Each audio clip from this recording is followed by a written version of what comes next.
Ya empezamos a grabar.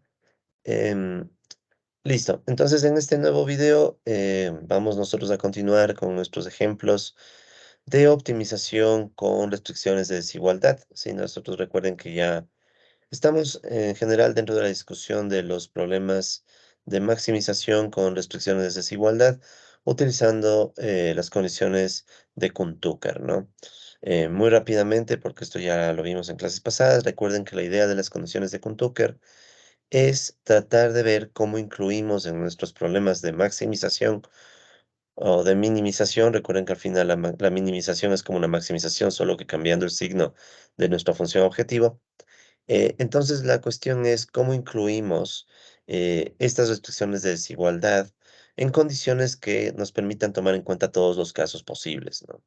Entonces habíamos dicho, bueno, para un poco entender la idea o el espíritu de las condiciones de Kuhn-Tucker, podríamos suponer que tenemos este caso, bueno, o estos dos casos, ¿no? Podríamos tener una función que queremos maximizar y tener un máximo global que podría estar fuera de la región factible o la región donde se cumplen las restricciones o dentro de la región factible. En este caso hablamos ya de región factible, puesto que una restricción de desigualdad va a provocar que ya no solamente sea la línea de la restricción, está fuera en el caso de igualdad, no una línea, la que diga cuál es la región factible, sino que tenemos todo un área, ¿no? Debajo de la línea, en el caso de pensar el problema en dos dimensiones, ¿no? Entonces, ¿cuál era la idea? La idea es que teníamos dos escenarios, un escenario en el cual podíamos tener el máximo global fuera de la región factible o que el máximo global se encuentre dentro de la región. En el caso primero, donde pasemos de hecho a la siguiente lámina, en el caso donde nosotros, más en la siguiente una vez, disculpen, ya, entonces aquí.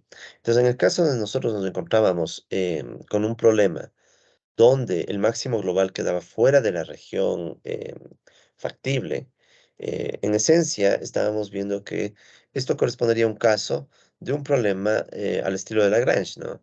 Entonces, en este caso tenemos un problema al estilo de Lagrange, donde las condiciones para poder resolver el problema, en esencia, radican en considerar que hay tangencia, ¿no? Entre el punto, perdón, entre la curva de nivel. ¿Sí? Recuerden que estas son las curvas de nivel. Y la recta que representa la restricción cumpliéndose con igualdad. ¿Sí? Entonces, este primer caso que decimos que se parece mucho, bueno, que es prácticamente equivalente a un caso con multiplicadores de Lagrange, es un caso en donde decimos que la restricción se activa. A veces se lo dice así, ¿no? Es como que esta restricción se activa con igualdad y por ende nuestro multiplicador, el lambda, asociado a esta restricción, vamos a considerar que es positivo. ¿Ya? Es positivo bajo la idea de que si nosotros vemos la derivada, perdón, ¿alguien dijo algo tal vez? No, profe, alguien solo creo que tosió. Bueno, no hay lío, ya. Entonces, como les decía, ¿no? Si nosotros tenemos o recordamos, ¿no? Que lambda se puede interpretar como la derivada de esta función en el valor óptimo con respecto a la constante. Entonces, asumir que esto, que es lambda, es positivo, en esencia recoge la idea de que si yo desplazo hacia arriba la restricción, ¿sí? Yo desplazo hacia arriba la línea de la restricción, entonces es como que me acercara más al punto más alto, ¿no? Y por tanto es de esperar que crezca el valor óptimo de la función. Por ende, asumimos que lambda es mayor a cero y esto tiene correspondencia con el hecho que la restricción es g menor o igual a c. ¿Ya? Entonces, este es el caso en donde el multiplicador de Lagrange es positivo y me está indicando que la restricción se activa en términos de igualdad, es decir, em, no es un caso que podamos maximizar libremente, sino que es equivalente a un caso con multiplicadores de Lagrange, ¿no? Que es precisamente el caso que está aquí. En cambio, recordemos que había otro caso en el cual el máximo global de la función puede terminar dentro de la región factible. En este caso no usamos multiplicadores de Lagrange, sino que simplemente es una optimización convencional. ¿Sí? Este es el caso, digamos, sin restricción, entre comillas, sin Disculpe, profe, restricción, en el ¿qué sentido, significa, perdón, qué significa la C? ¿Es el caso degenerado o qué significa la C? así, no es la constante de la restricción, ¿no? Ah, ok. Sí, es la constante de la restricción, nada más, esta de acá, ¿no? ¿sí? O sea, la función sujeta a una restricción y la C es la constante de la restricción. Ya. Entonces, como les decía, el otro caso, recordando, ¿no? Este puede ser un punto óptimo que está, un máximo global, de hecho, ¿no? Que quede dentro de la región factible. Entonces, en este caso, la restricción podría incluso no existir. Nuestro procedimiento se cumpliría igual, porque a la final sería una optimización sin restricciones. Y aquí el lambda se consideraría que es igual a cero. ¿Sí? Entonces, en este caso, aquí cometí un error, disculpen. El rojo es el de abajo. Ya. Por el lambda mayor a cero, ¿no? Lambda mayor a cero. En cambio, el caso que estoy pintando en verde es este lambda igual a cero, que correspondería al caso de acá, en donde la restricción se estaría cumpliendo en cambio con desigualdad, ¿no? Esa era la esencia o la intuición, si se quiere, de las condiciones de Kuhn-Tucker, y resumimos todo esto a través de estas condiciones, ¿sí? Que a veces les llamamos condiciones de holgura complementaria, que bueno, resumen estos dos casos, ¿no? Siendo la idea básica que o lambda es cero, ¿sí? Que sería el caso de acá abajo, o lambda es cero, o esto que está en corchetes es cero, que sería el cumplimiento de la restricción con igualdad.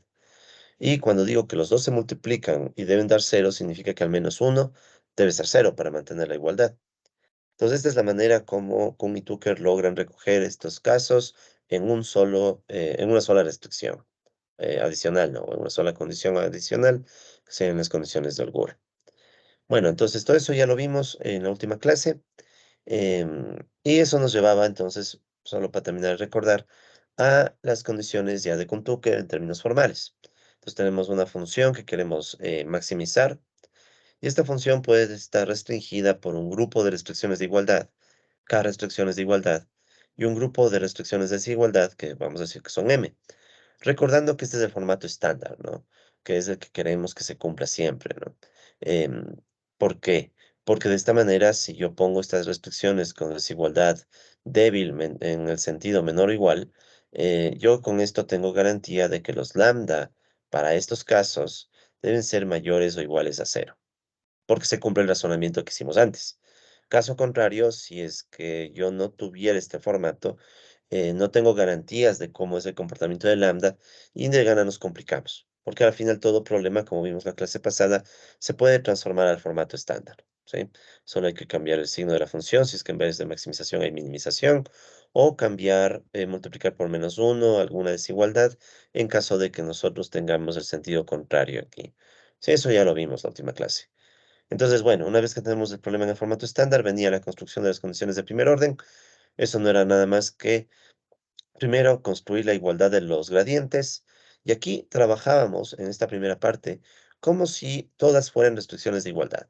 O sea, es como en un inicio decir, bueno, no sé cuáles son, no sé cuáles, sobre todo de las de acá, ¿sí? No sé cuáles de estas restricciones van a terminarse cumpliendo también con igualdad.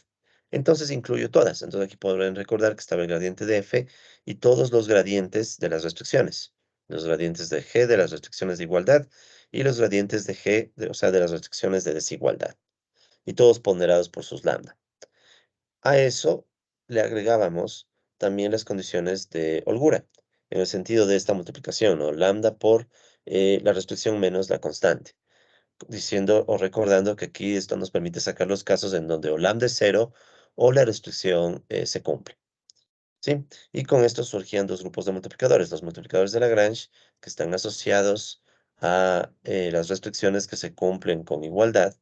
Entonces estos no tienen restricción alguna, ¿no? Simplemente son los multiplicadores de Lagrange que ya conocemos, por ende pueden ser parte de los reales, no se los restringe. O sea, no forman parte de nuestro sistema de igualdades y desigualdades por resolver. Cosa diferente pasa con los otros multiplicadores, que serían los multiplicadores de Kuhn-Tucker, ¿sí? Los multiplicadores de Kuhn-Tucker se asocian a las restricciones de desigualdad y estos son los que necesitamos restringir, indicando que son mayores o iguales a cero para estar en correspondencia con el formato que tienen las desigualdades, ¿no? El sentido de las desigualdades. Entonces, esa es, digamos, la principal novedad, ¿no? Dicho en términos muy prácticos, en definitiva, el problema o las condiciones de Kuhn-Tucker lo que nos tratan de ayudar es a definir cuáles de las restricciones que se cumplen con desigualdad terminan volviéndose restricciones con igualdad. o sea, cuál de estas resulta que se cumple con igualdad y la podemos tratar como una restricción adicional que la incluiríamos o la usaríamos como usualmente hacemos en los problemas con lagrangianos, con multiplicadores de Lagrange, etcétera. Entonces, ese es en esencia el problema, ¿no? De ahí todo lo que seguía, sí, todo lo que seguía, en realidad es eso, acoplar el problema de Kuhn-Tucker a un problema tipo Lagrange y, sobre todo en las condiciones de cualificación de restricciones y condiciones de segunda orden, aplicar los mismos procedimientos que hemos visto para Lagrange. Nada más. O sea, en definitiva, esa es la esencia y el espíritu de Kuhn-Tucker. ¿Ok? Entonces, pasando, recordarán que ya vimos algunos ejemplos. Aquí simplemente recordando que el primer ejemplo, por decirles, ¿no? Ilustraba el caso en el cual la restricción, si recuerdan que aquí la restricción era esta región en verde, más la línea, este era un caso en donde la restricción se cumple con desigualdad. ¿Sí? O sea, en este caso la restricción que está aquí no se cumple en la región de igualdad, sino toda la región de desigualdad. Por ende, aquí veíamos que el multiplicador de Kuhn-Tucker era igual a cero. Entonces, esto nos daba el mensaje de esta restricción no se activa, o sea, esta no se activa con igualdad. Entonces, el óptimo se consigue a través de las técnicas usuales, en este caso de sin restricción, ¿no? Porque era solamente un caso con una variable y una restricción. En cambio, teníamos el otro caso en donde si movíamos la constante de la restricción, resulta que surgió una región en donde el punto de máximo global ya no queda cubierto, sino que ahora sí se activa la restricción en el nivel de la línea y eso hace que nuestro punto óptimo ahora sí quede definido por la línea y también por la función, obviamente. Entonces, ¿qué sucede en este punto? En este punto vemos que el multiplicador de Kuhn-Tucker es diferente de cero, es positivo, indicándonos que ahora la restricción se activó, si se quiere, ¿no? Es como que se activa la restricción en términos de la línea y la solución obviamente queda ahí. ¿Sí? Entonces, en este caso vemos que lo máximo a lo que podemos aspirar es a maximizar la función hasta ese punto y no podemos llegar más lejos porque, caso contrario, nos salimos de la región que permite la región factible, ¿no? La región que se nos permite a través de la restricción. Luego de eso, ¿qué más vimos? Vimos después ya ese era un ejemplo, recuerden, con una variable y una restricción. Más que nada para ganar la intuición de cómo funciona el multiplicador de Kuhn-Tucker, ¿no? Entonces, recordando, lambda igual cero significa que g es menor a c, lambda j, o sea, para la restricción j, y en cambio lambda j mayor a cero significa que g de j es igual a c, es decir, con restricción se cumple con desigualdad si el lambda es cero, si el multiplicador de Kuhn-Tucker es cero, y restricción se cumple con igualdad si el multiplicador de Kuhn-Tucker es positivo. ¿Ya? Entonces, esa es la esencia de todo.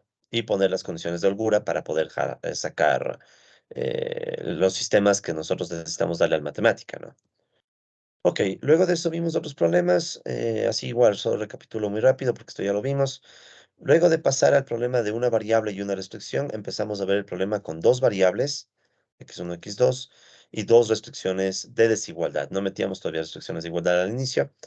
Entonces, ¿qué pasaba? Teníamos, por ejemplo, esta función, ¿sí? Que queríamos maximizar, sujeto a dos restricciones de desigualdad. Entonces, en este caso, ¿cómo iba ya el procedimiento? Ya un poquito más formal, ¿no? Nosotros recuerden primero que sacamos condiciones de primer orden, que es primerito sacar la igualdad de los gradientes, en donde viene el gradiente de f, el gradiente de g1 y el gradiente de g2, en una primera instancia olvidándome de cuáles son las restricciones con desigualdad o igualdad, sino simplemente poniendo todos los gradientes. ¿Ya? Luego, ¿qué se hace? A esto se agregaba la parte importante o novedosa, que es las condiciones de holgura, que son básicamente estas de acá, ¿no? O sea, estas condiciones en donde digo, ok, para las dos restricciones, como las dos son de desigualdad, entonces hay la posibilidad de que lambda 1, ¿sí? Sea mayor o igual a cero y lambda 2 mayor o igual a cero, sabiendo que si se hacen cero, las restricciones no se activan como igualdades. Entonces, ¿qué sucede? Que construimos dos condiciones de holgura, lambda 1 y lambda 2, ¿sí? Cada uno de estos multiplicados por la restricción menos la constante, indicando las dos posibilidades, ¿no? O que lambda se haga cero y la restricción no se cumpla con igualdad, o que la restricción se cumpla con igualdad y sea el corchete el que se haga cero. ¿Ok? Luego de eso, ¿qué viene? Viene ya el proceso propiamente de construir el sistema, ¿no? El sistema que en esencia viene de las ecuaciones que me van a salir de igualdad de gradientes, ¿sí? Más el sistema que surge de poner las condiciones de holgura, y más también estas otras condiciones que hay que recordar, ¿sí? Que son los multiplicadores de Kuhn-Tucker mayores o iguales a cero y las restricciones. Entonces, como ustedes recordarán, de ahí nos surgían sistemas de ecuaciones e inecuaciones, ¿sí? Cuya solución nos llevaba a que surjan varios casos. O sea, hay varios casos posibles que no nos vamos a poner a hacer a mano en la práctica, sino que ya tenemos un software en matemática en el cual nosotros ingresamos el sistema y con eso resolvemos, ¿no? Sí, entonces aquí estaba el problemita, esto también ya lo vimos. Pero recordar, ¿no? La región factible siempre es la región donde todas las restricciones se cumplen a la vez. Todas, ¿no? Con igualdad y desigualdad. Entonces, la solución de estos problemas al final que nos arrojaba un punto crítico.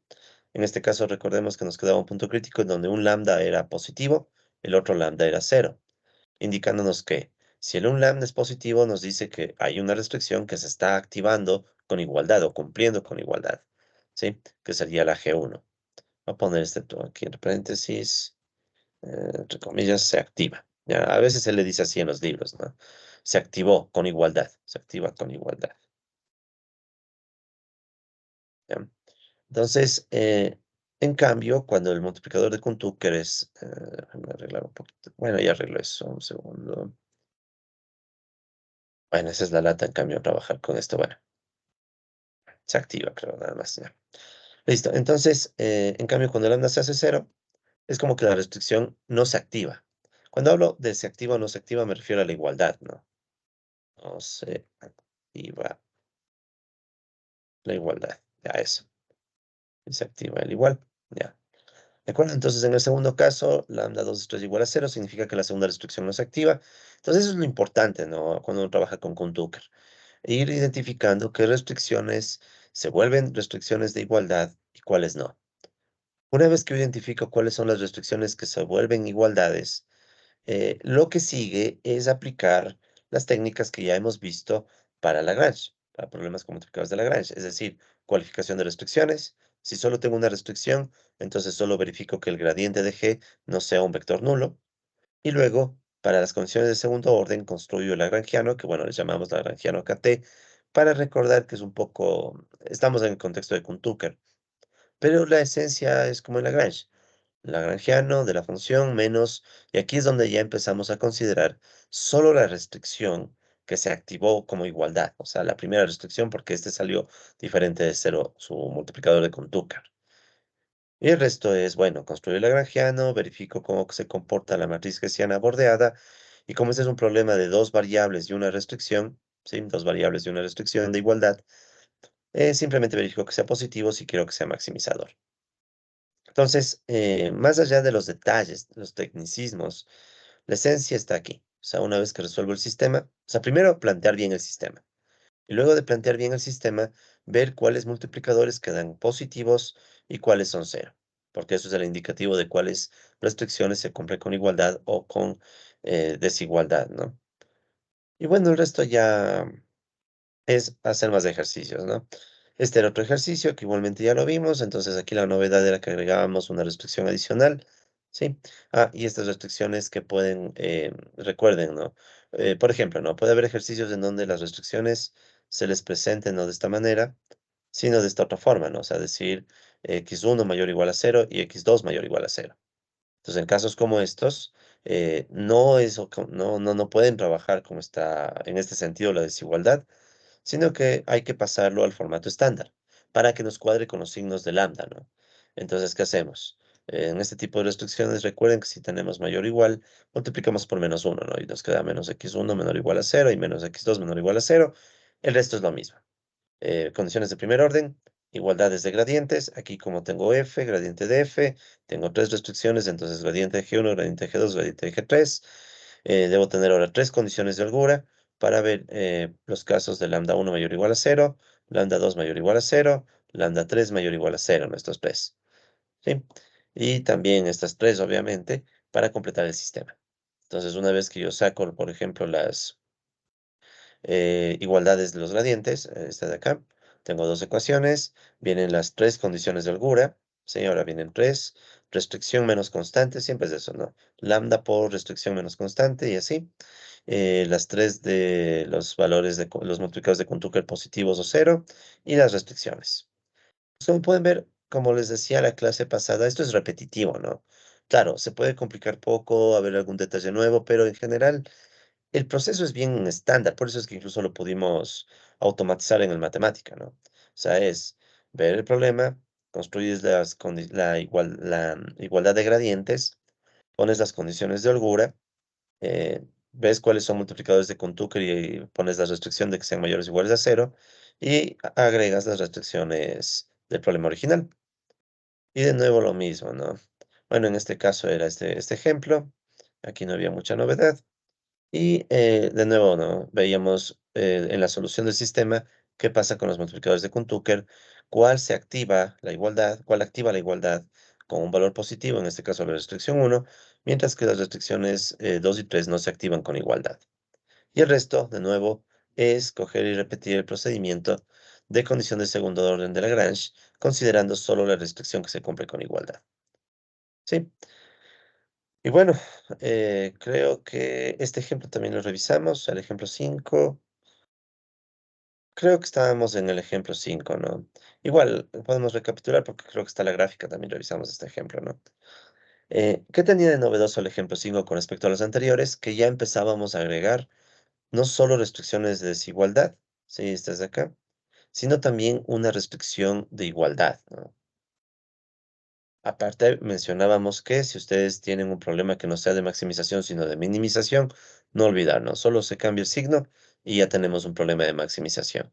¿Sí? Entonces, perdón, sea tan enfático, pero siempre procuren escribir el problema en el formato estándar, porque caso contrario tocaría ver otras formulaciones que sí las hay. O sea, si ustedes buscan en libros, en internet, van a ver que hay muchas formas de plantear el problema de Kuhn-Tucker, pero digamos que esta forma estándar nos va a ayudar mucho, incluso porque les acerca a cómo lo hacen en el libro de Mascolel, que es el libro de micro que tal vez les toque usar, no estoy seguro. De todas maneras, digamos que eso les acerca un poco a cómo se usa de manera estándar en microeconomía. En fin, entonces aquí teníamos este problemita, este ya era un poquito más completo, teníamos la función y tenemos ahora 4 restricciones, una de igualdad y 3 de desigualdad. Entonces, para la primera, sabemos que lambda 1 es elemento de los reales, es decir, no se restringe. ¿Sí? Cuando yo pongo esto significa que lambda 1 no se restringe. ¿Por qué? Porque de entrada ya sé que esto se cumple con igualdad. Entonces ahí no hay ninguna novedad, no debo hacerle nada. ¿Dónde viene la novedad o dónde vienen las restricciones extra? En las siguientes, ¿no? En el lambda 2, que tiene que ser mayor o igual a cero, lambda 3 mayor o igual a cero y lambda 4 mayor o igual a cero, ¿no? Entonces ahí pueden ver ya un poco el contraste, ¿no? Restricciones de igualdad se quedan simplemente sin restringir los lambda. Restricciones de desigualdad toca restringir a que los lambda sean mayores o iguales a cero por el razonamiento de Kuhn-Tucker, de la intuición de los multiplicadores de Kuhn-Tucker. Entonces el lambda 1 es un multiplicador de Lagrange. Este de aquí sería un multiplicador de Lagrange usual. Y los otros son los multiplicadores de Kuhn-Tucker, ¿no? Kuhn-Tucker. Luego de esa observación que venía, lo mismo, ¿no? Construyo la igualdad de gradientes, pongo las condiciones de holgura, pero ahora recordar, las condiciones de holgura solo aplicarían para multiplicadores de Kuhn-Tucker, ¿sí? Solo para multiplicadores de Kuhn-Tucker, porque estas condiciones de holgura son justamente las que permiten a ver si el lambda es cero o no es cero. Pues positivo, ¿no? Estas de acá. Entonces, no tendría sentido que aquí en las condiciones de holgura ponga el lambda 1. Ese sería un error. Por eso es que ustedes ven que en la formulación yo aquí hago que esto vaya desde lambda 1 más j, y j empieza en 1, entonces va a empezar desde lambda 2. Entonces, cuando ya construimos el sistema, ¿qué nos quedaba? La igualdad de gradientes, esto tampoco ya no es novedad, gradiente de f, gradiente de g1, gradiente de g2, gradiente de g3, gradiente de g4, 3 condiciones de holgura porque tengo 3 multiplicadores de Lagrange, que yo de Kuhn-Tucker, disculpen. Sí, tengo los 3 multiplicadores de Kuhn-Tucker y tengo 3 desigualdades para lambda, ¿sí? Indicando que esos 3 son mayores o iguales a cero. Si bien que aquí no restringo lambda 1, o sea, aquí lambda 1 no aparece. Lambda 1 no aparece, lambda 1 queda libre porque ese es multiplicador de Lagrange. Y por eso es que tampoco hay lambda 1 en las condiciones de holgura. Las condiciones de holgura están construidas para lambda 2, lambda 3, lambda 4, no para lambda 1. Y finalmente completo el sistema con las restricciones del problema original. Entonces, en este ejemplo, sobre todo, ¿no? Vemos que ya a medida que vamos avanzando y ponemos una restricción más, otra restricción, el problema va creciendo notablemente, ¿no? En casos, ¿no? Por ejemplo, aquí ven ustedes que tengo 2 por 2 por 2, o sea, estamos hablando de 8 posibles casos en donde los lambdas sean cero o no cero. Y eso genera obviamente más y más complejidades al tema, ¿no? En fin, entonces la cuestión aquí, ¿cuál es? Una vez que está construido el sistema, el resto es dejarle al matemática que resuelva, ¿no?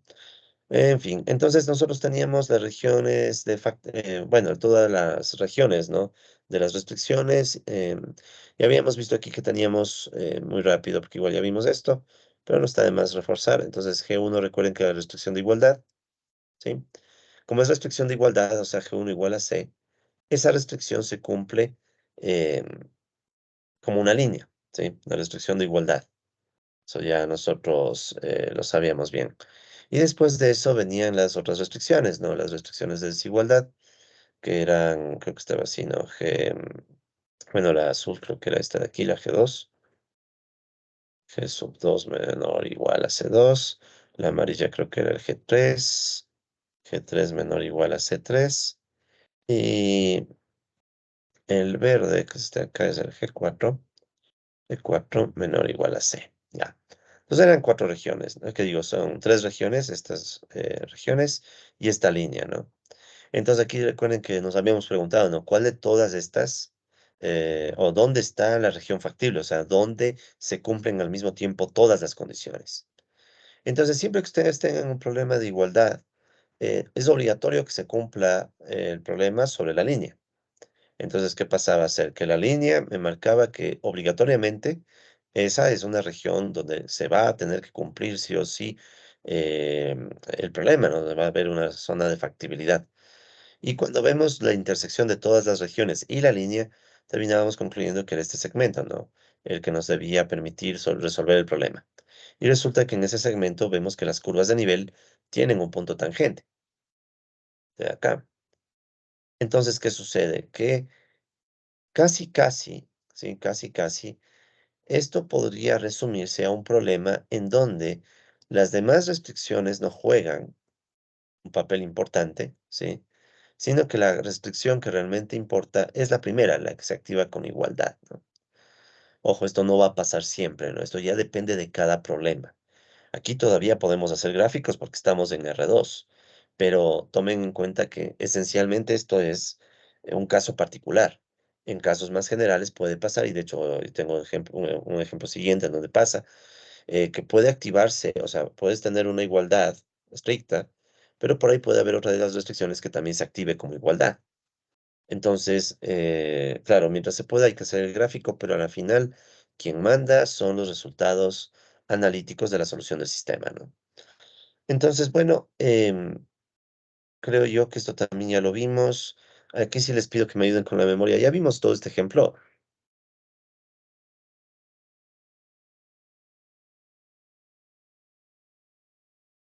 Alguien que esté vivo y se acuerde. ¿Vimos tal vez todo ya este ejemplo? Creo que sí, ¿no?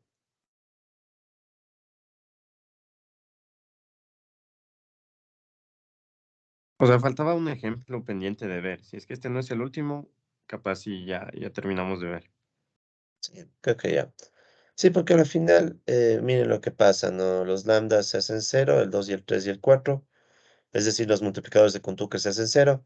Solo nos queda el multiplicador de Lagrange. Este es libre, por eso es que queda negativo. Ahí se puede ver que es Lagrange, ¿no? Incluso queda negativo.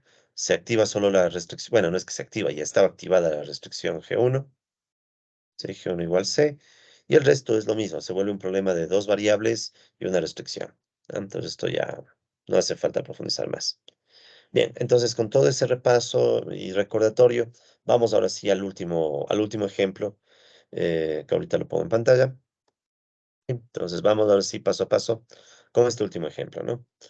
Nos vamos a considerar un caso con, aquí hay un error, ni bien empiezo, déjenme corrijo esto, ¿no? Ya, disculpen. Entonces vamos a considerar un caso de tres variables, ¿sí? Tenemos ahora tres variables. Vamos a considerar una restricción de igualdad, K igual 1, y tres restricciones de desigualdad débil, M igual 3. Bien. Este sería el ejemplo más completo que podemos pensar. Claro, podríamos ponerle más restricciones y demás, pero digamos que ya con este se captura la esencia ya del problema completo. ¿Sí? Entonces, ¿cómo se vería esto? Vamos a plantearnos la siguiente maximización. Igual, disculpen los errores, algunos por aquí. No, esto se supone que es X3 también. Ya, un segundo, disculpen. Pasa es que inmediatamente terminado esto les voy a enviar las láminas, así que quiero que queden sin errores en lo posible. Ya. Entonces, aquí está, ¿no? Tenemos la maximización. Bárbaro, discúlpenme. R3. Ya, me falló el copia y pega. Ya. Creo que es lo único que debe estar fallando ya. Ok, entonces vamos a ver. Queremos maximizar esta función en R3. Es una función en donde, fíjense, ¿no? Tengo ahora tres variables, x1, x2, x3, ¿ya? Y como saben, o sea, maximizar esto sería equivalente a minimizar la misma función cambiada de signo. De hecho, el problema que yo encontré, este creo que lo encontré en una presentación en internet, le modifiqué, ¿no? Le modifiqué para nuestro curso, pero la idea básica de este problema era que quería minimizar una función. Creo que le aumenté una variable, ya no me acuerdo bien, ¿para qué les miento? El caso es que este era el problema original, digamos. Ponían un problema de minimización en realidad. Entonces, ¿qué es lo que ustedes hacen? Siempre al estándar. Entonces, siempre si es minimización, le cambio el signo, ya es maximización y listo. ¿Sujeto a cuántas restricciones? Entonces, tengo una restricción de igualdad. X1 más 2x2 es igual a 5. Tengo una restricción de desigualdad. X1 al cuadrado más X2 al cuadrado más X3 al cuadrado menor o igual a 5. Tengo tres restricciones también de desigualdad que originalmente decían esto, ¿no? X1, X2 y X3 vamos a asumir que son mayores o iguales los dos primeros a 0 y el tercero vamos a asumir que es mayor o igual a 3, ¿ya? Creo que por aquí es el cambio que yo le hice, pero bueno, no importa. El caso es que estas serían las restricciones originales y multiplicando por -1 en ambos lados, las paso al formato estándar, menos x1 menor o igual a 0, menos x2 menor o igual a 0, menos x3 menor o igual a -3, ¿ya? ¿De acuerdo? Entonces todas nos deben quedar con la desigualdad, ya saben, en el sentido menor o igual, ¿ya? Entonces ahí está el formato estándar. Entonces antes de ponernos a hacer nada, reflexionando un poco, vemos que vamos a tener un lambda 1 que va a ser elemento de los reales, es decir, multiplicador de Lagrange. Este no se restringe, ya la igualdad está activada por definición. Y vamos a tener cuatro restricciones de desigualdad, que por ende esto sería lambda 2 mayor o igual a 0, lambda 3 mayor o igual a 0, lambda 4 mayor o igual a 0, lambda 5 mayor o igual a 0. ¿Bien? Entonces todos estos van a ser los multiplicadores de Kuhn-Tucker. ¿Ya? Entonces estos sí están restringidos por la dirección de la desigualdad. ¿Sí? Entonces saben si esto está menor o igual. Entonces aquí los lambdas se les analiza como mayor o igual. Listo. Entonces, ¿cómo resolver este problema? ¿No? Este ya es un problema. Si ven que después podemos poner otra restricción de igualdad y seguir haciendo crecer al problema, ¿no? Pero ya con este es suficiente. Veamos cómo nos queda. Condiciones de primer orden, como ustedes ya saben, primero en términos generales, ¿no? Igualdad de gradientes, gradiente de f va a ser igual a la combinación lineal de todos los gradientes. Gradiente de G1 por lambda 1, más gradiente de G2 por lambda 2, más gradiente de G3 lambda 3, más gradiente de G4 lambda 4, más gradiente de G5 lambda 5. ¿Ya? Entonces, claro, va extendiéndose, va complejizándose el problema, pero tampoco es que sea inviable, ¿no? Ya en este punto sabemos que esto ya es un tema computacional. ¿Qué más? Vamos a tener cuatro condiciones de holgura. ¿Sí? Tenemos cuatro condiciones de holgura, empezando desde lambda 2, no el 1, porque el 1 se cumple con igualdad. Eso también. En lo posible, traten de que primero les quede las restricciones de igualdad, ¿sí? Y después las de desigualdad. En lo posible. Entonces, ¿qué me queda aquí? Tengo yo que voy a tener lambda por g menos constante igual a 0 para cuatro casos, ¿no? Y por eso es que empiezo desde lambda 1 más j. Entonces, cuando j es 1, este va a empezar desde lambda 2. Lambda 2 por G2 menos C2. Que hay otro error, no puedo creer, discúlpenme. Disculpen tantos errores en este último. Es que ya ven que la notación se hace un poco pesada. La teórica, ¿no? La teórica es la pesada, porque de ahí La ejecución no es nada pesada. En matemática esto tampoco es gran cosa. Ya, ¿sí? Recuerden que este está como subíndice, C1 más J. Y también agregamos ahora una 2, 3, 4 desigualdades, ¿no? Lambda 2 mayor o igual a 0, lambda 3, lambda 4 y lambda 5 mayores o iguales a 0. Y nos queda un sistema que al menos en números pesa, ¿no? O sea, en números pesa porque ya, de hecho, veamos cuál es el sistema, ¿no? O sea, estamos hablando del siguiente sistema. Ya, entonces, miren, solo de las igualdades de gradientes me quedan tres ecuaciones. Ya, aquí tengo tres ecuaciones. ¿Ya?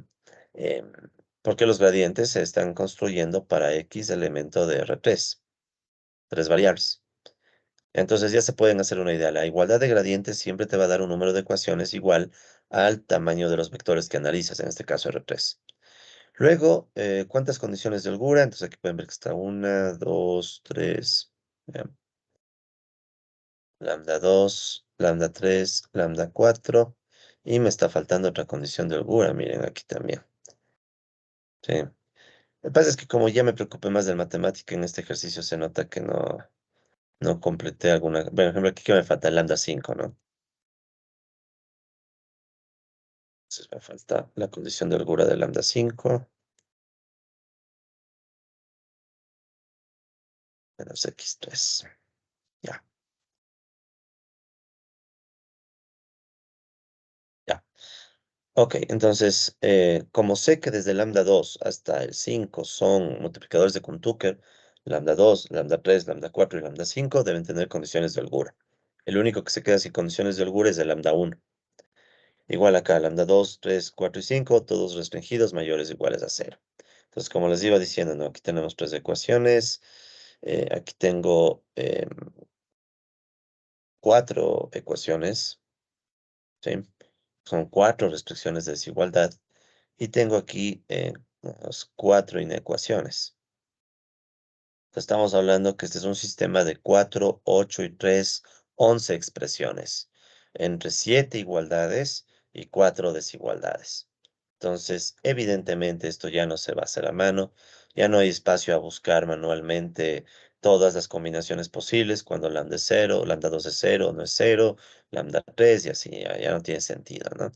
Esto lo resolvemos en el matemática. Entonces, vamos al matemática con este último ejemplo. ¿Ya? Creo que es el siguiente, denme un segundito. Sí, este no, este ya lo vimos. Ah, y noten, ¿no? Como es un ejemplo en R3, ya no podemos graficar. O sea, aquí ya no nos da espacio a querer confiar en una gráfica para tener la intuición de cuál es la región factible o no factible, ¿no? Sí, por eso es que la gráfica es útil hasta R2.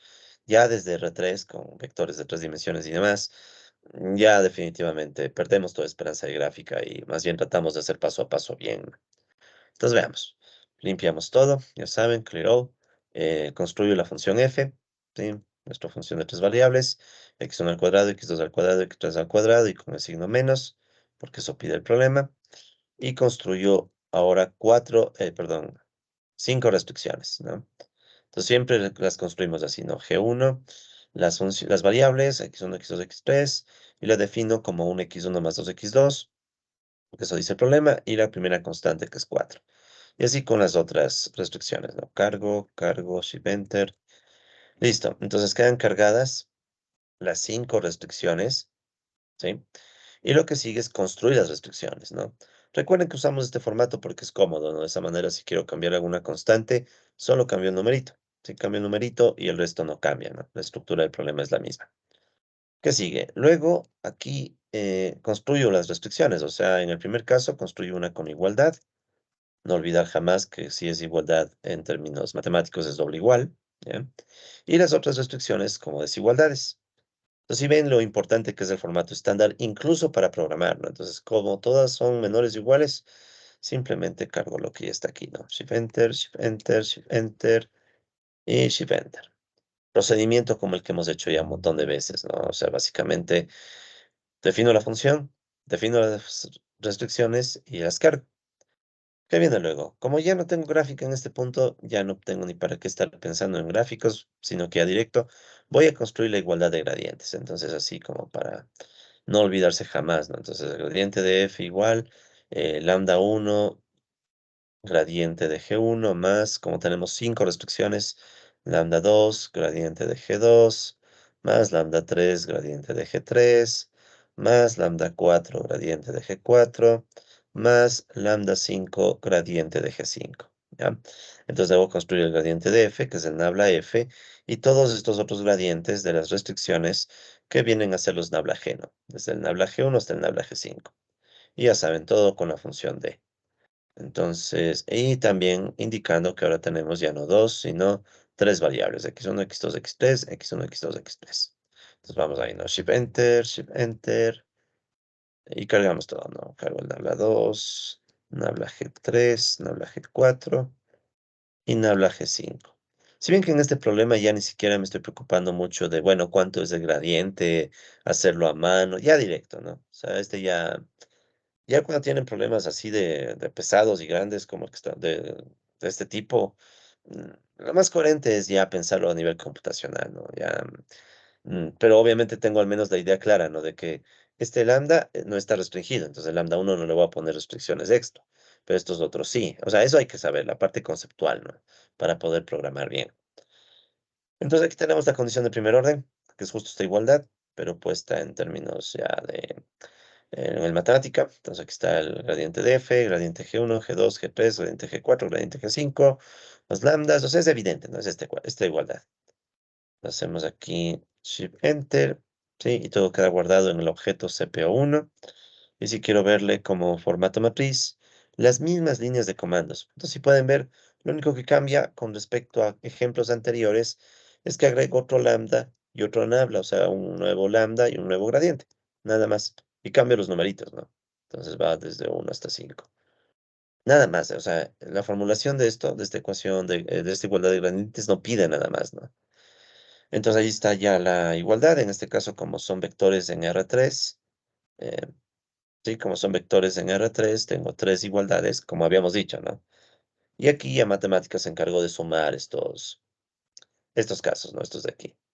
Sí, matemática ya los sumo y me quedo este vector y del otro lado me queda este vector. Luego que viene las condiciones de holgura. Entonces, en general, la condición de holgura es lambda por restricción menos constante, igual a cero. ¿Bien? Entonces, la esencia de la condición de holgura no es nada del otro mundo, es esto, considerando que esto debe estar hecho desde lambda 2, ¿no? No desde lambda 1. Desde lambda 2 hasta lambda 2, hasta lambda 4. ¿Ya? Ah, no, perdón, hasta lambda 5. ¿Ya? Son nuestras restricciones de desigualdad. Entonces, lo que ustedes pueden ver aquí. De hecho, verán, esto no sé si no estoy seguro si lo mencioné antes.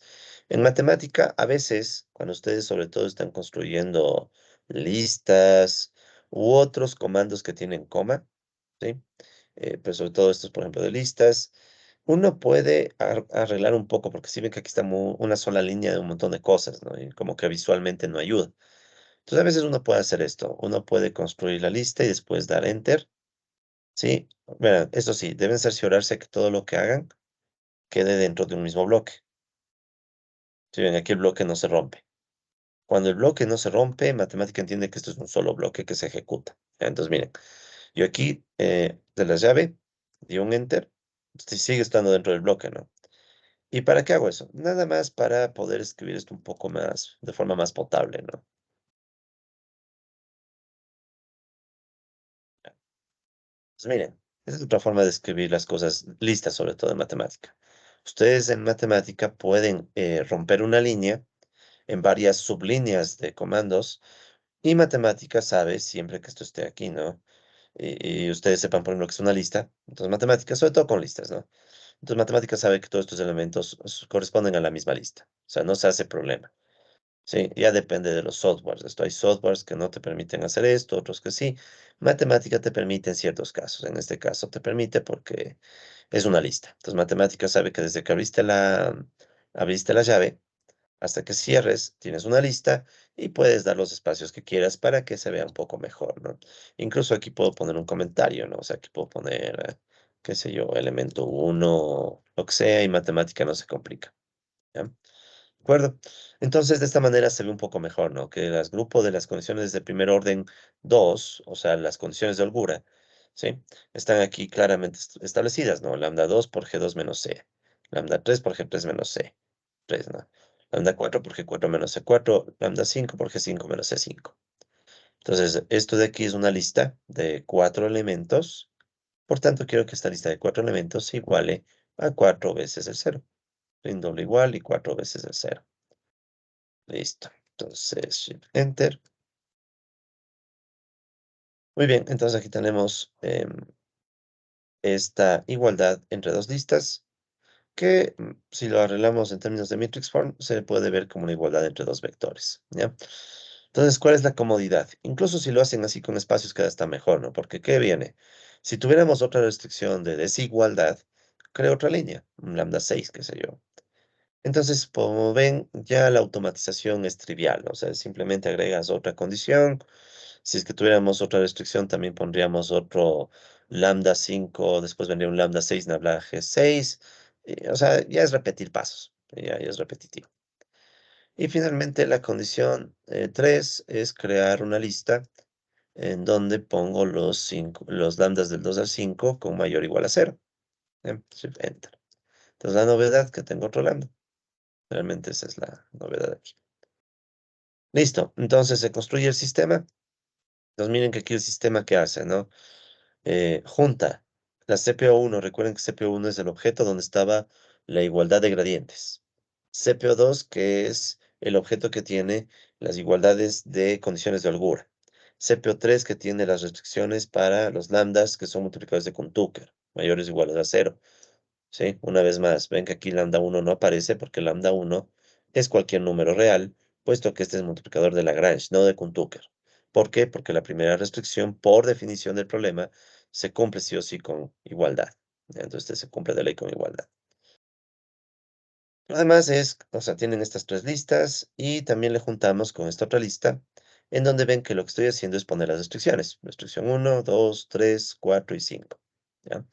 Entonces me parece que no hay mucho a dónde perderse, sobre todo si lo vamos viendo desde el inicio, ¿no? Claro, ahorita, si lo hubiéramos visto de golpe, tal vez sea un poco más chocante, pero como ya hemos visto varios ejemplos, ya hemos visto desde el más simple, con una variable y una restricción, y cómo esto va creciendo, entonces en este punto, en teoría, ya no debería significarles mucho problema.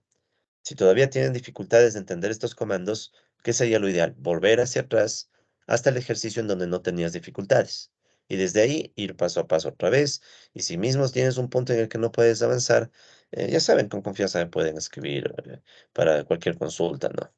Lo importante es que entiendan la programación, ¿no? Porque ya, al menos a este punto ya es todo programación.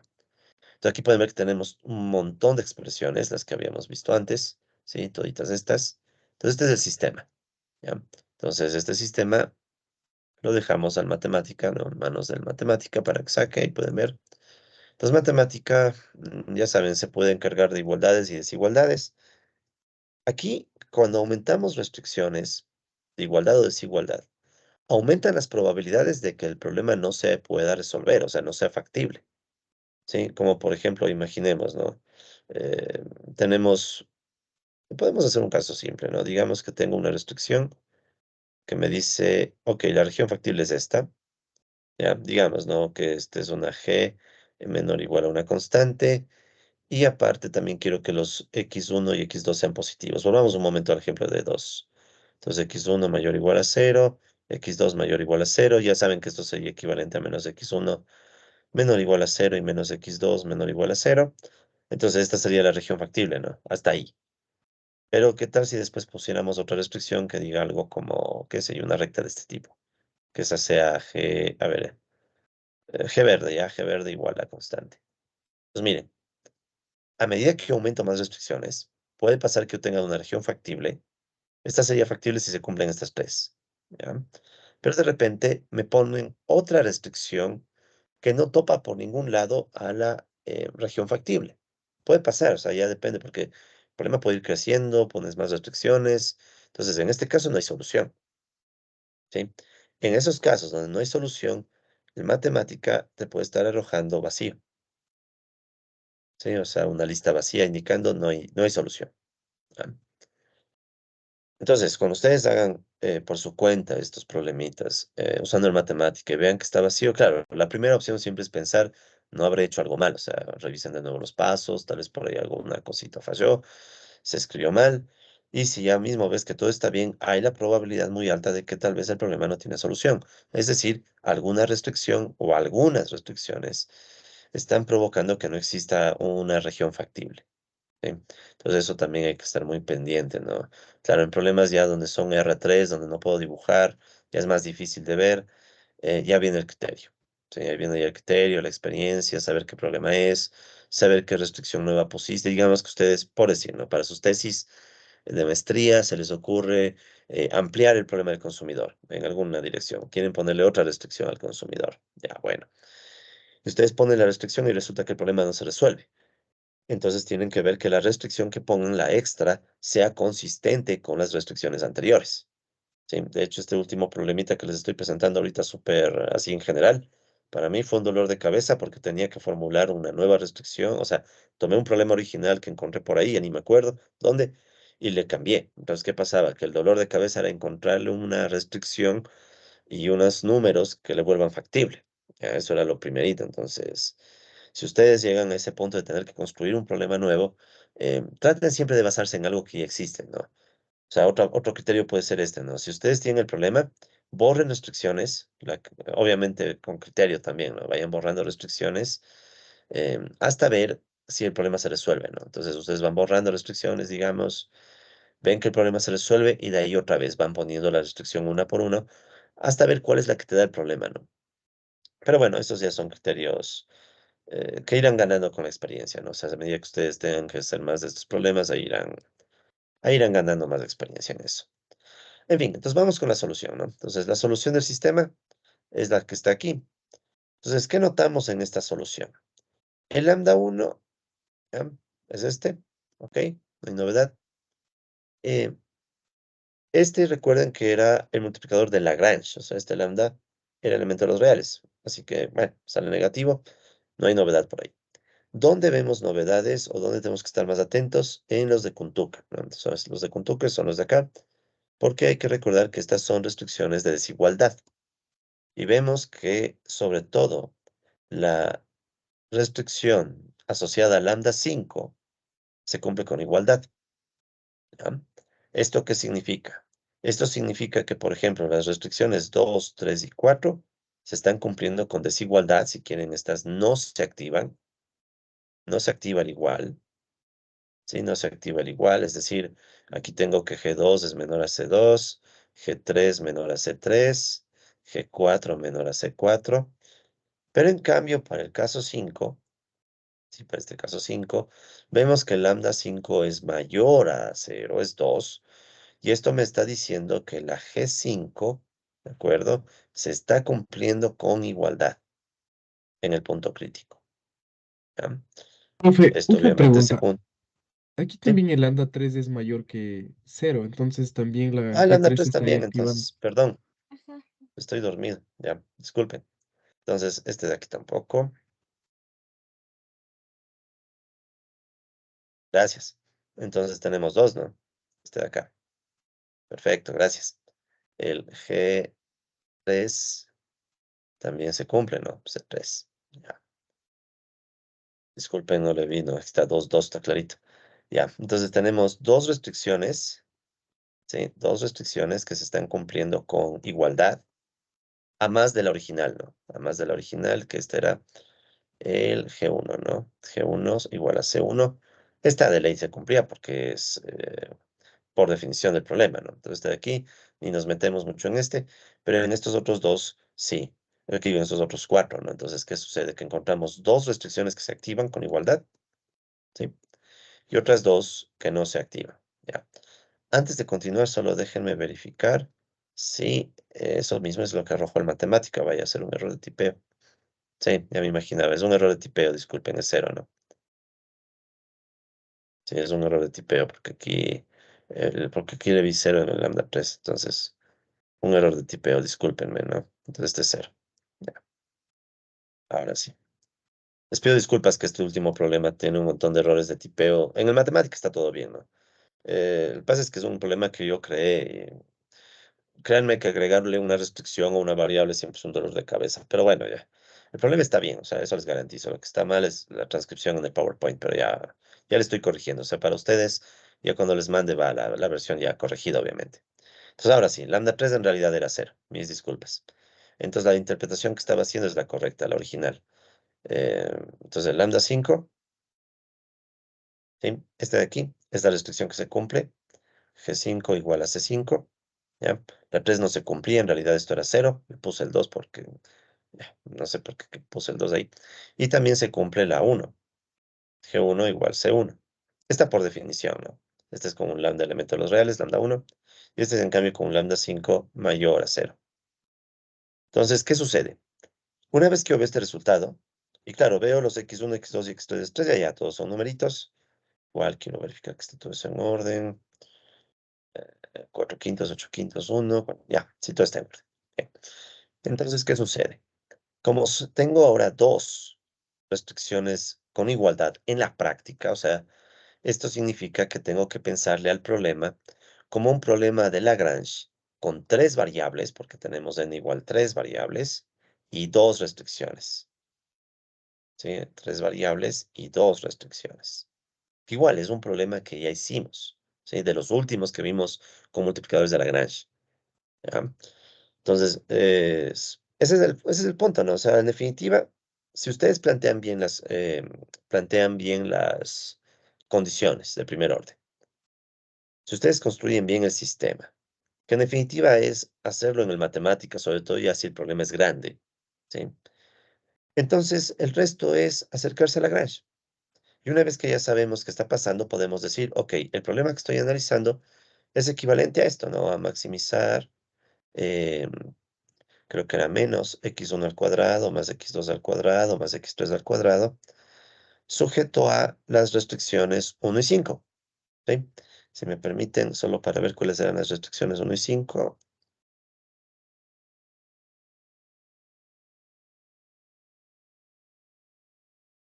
Ya. Entonces, sujeto a x1 al cuadrado más x2, perdón, x1 más 2x2 igual a 5, y la 5 es menos x3 menor o igual a menos 3. Ya, esas eran las restricciones 1 y 5 originales, ¿no? Ya, disculpe. Entonces aquí estábamos, ¿no? Entonces decíamos que tengo tres variables, dos restricciones, ya en la práctica, porque son estas dos las que se activaron con igualdad, la 1 y la 5. Entonces, este menor igual que está aquí, ya lo quito, y sería esto. Entonces, miren, el problema original con un montón de desigualdades se termina reduciendo a este problema en donde tengo mi función y dos restricciones que ahora yo ya sé se cumplen con igualdad. Entonces, el resto del procedimiento es como un problema de Lagrange, o como este problema de Lagrange, este problema con tres variables y dos restricciones de desigualdad. ¿Sí? Antes de pasar a esta última parte, que esto ya es repetir Lagrange, pero antes de eso, ¿alguna pregunta está ahí, por favor? ¿O alguna observación? Muchas gracias por hacerme notar. Estaba dormido, qué bestia. Sí, aquí era cero, pero puse 2. ¿No? Ok, creo que no tenemos novedades en este tema. Eh, Sobre todo cuando uno ya plantea cosas nuevas, traten de apoyarse siempre en el software, ¿no? Y claro, ya será a mano cuando es factible, pero cuando no, ya el software, ¿no? Porque el software matemática es súper potente para resolver, está diseñado justo para resolver este tipo de problemas, o sea, de sistemas de igualdades, desigualdades, etcétera. Piensen, aquí estamos pensando en una región súper compleja. O sea, los que hemos hecho a mano este tipo, bueno, esto no, pero problemas más simples. Sabemos que esto es pesado, o sea, ver las posibles combinaciones de los lambda, ver las regiones, em, a veces uno se equivoca en algunas, te olvidaste algún caso. Entonces, ya cuando estén planteando algo nuevo, traten de apoyarse en el software, ¿no? Sea el matemático o el software que usen cuando estén ya haciendo sus investigaciones. Sí, o sea, traten de darle a lo que voy un enfoque más computacional al problema, si ya le encontraron un patrón, ¿no? En fin, entonces ahora sí, como decíamos, las restricciones 2, 3 y 4. Sí, vean, todo estaba bien, solo que aquí le puse el 2 por error de tipeo. Y aquí también estaba bien. Vean. Entonces las restricciones 2, 3 y 4 se cumplen con desigualdad porque sabemos que estos lambdas son 0. No se activaron las igualdades aquí. ¿De acuerdo? Aquí hay otro error. Voy a verla así mejor ya para ir corrigiendo lo que encuentro. La restricción, ya 2, 3 y 4. La restricción 5 se cumple con igualdad. Y la restricción 1 se cumple con igualdad por definición del problema. Bien. Entonces, ¿qué tenemos que hacer? Lo que ya hemos visto en ejemplos pasados de Lagrange. Entonces, primerito, una vez que yo ya sé cuál es el punto crítico, ¿sí? Una vez que yo ya sé cuál es el punto em, crítico y sé qué restricciones son de igualdad, la 1 y la 5, lo que sigue es la cualificación de restricciones. Como ahora tengo dos restricciones que se activan con igualdad, se me ha de mal dormido disléxico, disculpen ya. Entonces, como tengo dos restricciones que se cumplen con igualdad, entonces la cualificación de restricciones ya no es solamente del gradiente de, por ejemplo, el gradiente de G1. Si fuera solo el gradiente de G1, tengo que ver que no sea nulo, se acabó. El problema es que ahora también debo analizar el gradiente de G5. Entonces, ¿qué necesito? De hecho, los gradientes están aquí, ¿no? Aquí está el gradiente de G1, este de acá, y acá está el gradiente de G5. Entonces, ¿qué me pide la cualificación de restricciones? Me pide que estos dos gradientes, bueno, los números son superíndices, no, disculpe. Ya, pero bueno, en definitiva lo importante, que estos dos gradientes de estas restricciones sean o proveedores de información nueva, ¿no? O sea, no haya dependencia lineal, o sea, sean linealmente independientes, ¿no? De hecho, solo visualmente uno ya podría decir que sí se cumple la cualificación. ¿Por qué? Porque fíjense, el gradiente 1 me da información de las variables 1 y 2, o en las dimensiones 1 y 2, no me da información en la dimensión 3. Y el quinto gradiente me da información en la dimensión 3. Entonces, como que sí tiene sentido pensar que mientras el gradiente 1 me da informaciones en 1 y 2, y el gradiente 5 me da informaciones en 3, en la dimensión 3, entonces sí, son gradientes que me dan información distinta. No hay posibilidad, de hecho, de que sean combinación lineal el uno del otro. Pero de todas maneras, para hacerlo rigurosos y completar de paso el ejemplo, em, podemos usar la matriz jacobiana de estas dos funciones, G1 y G5. Recordando que la matriz jacobiana, aquí están las restricciones, ¿no? La 1 y la 5. Esta de aquí ya sabemos que se cumple con igualdad. ¿Y qué pasa? Que la matriz jacobiana no es más que estos gradientes puestos en filas. Entonces aquí pueden ver que está la fila de este 1, 2, 0, ¿sí? Y la fila de este 0, 0, menos 1. Entonces, en definitiva es eso, ¿no? O sea, la jacobiana no es más que coger los gradientes de las restricciones que me interesan, que quedaron como igualdad, y pasarles a filas y ver el rango de la jacobiana, que el rango sale 2. ¿Ya? Eh, para que vayamos a la par, ¿no? Entonces aquí estamos en el matemática, ¿sí?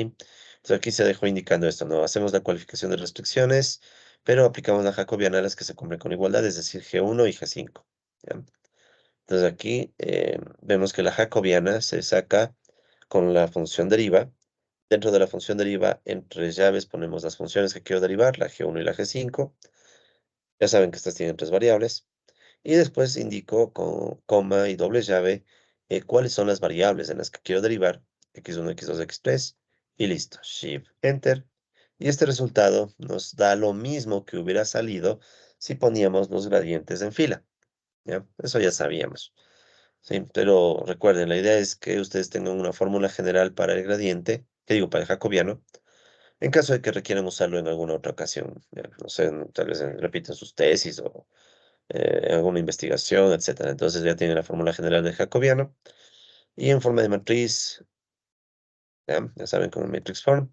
Y también ya podemos sacar el rango con la fórmula matrix rank y vemos que en efecto es 2. Que bueno, ya se intuía, ¿no? O sea, solamente que vale la pena estar verificando todo, ¿no? Entonces sabemos que esta matriz tiene un rango igual a las dos restricciones. Si quieren, es como que el rango me está diciendo cuántas restricciones me dan información nueva. Las dos, G1 y G5. Las dos restricciones me dan información nueva, entonces puedo seguir. ¿Sí? Avanzamos. O sea, hemos descartado, al menos por ahora, la existencia de algún problema que nos dé un resultado degenerado, ¿no? Un caso degenerado que no podamos interpretar como máximo o mínimo. Finalmente, ¿qué sucede? Ya, por último, para ya completar el problema, debemos analizar las condiciones de segundo orden, ¿sí? Entonces, para las condiciones de segundo orden, como sabemos que se cumplieron las restricciones 1 y 5, entonces usamos esas restricciones para construir el lagrangiano. Qué bárbaro, creo que este problema lo hice ya con las últimas, digamos, ya, disculpe. Ya. Entonces, 1 y 5, ¿no? Entonces, estas restricciones, la 1 y la 5, las usamos para construir el lagrangiano.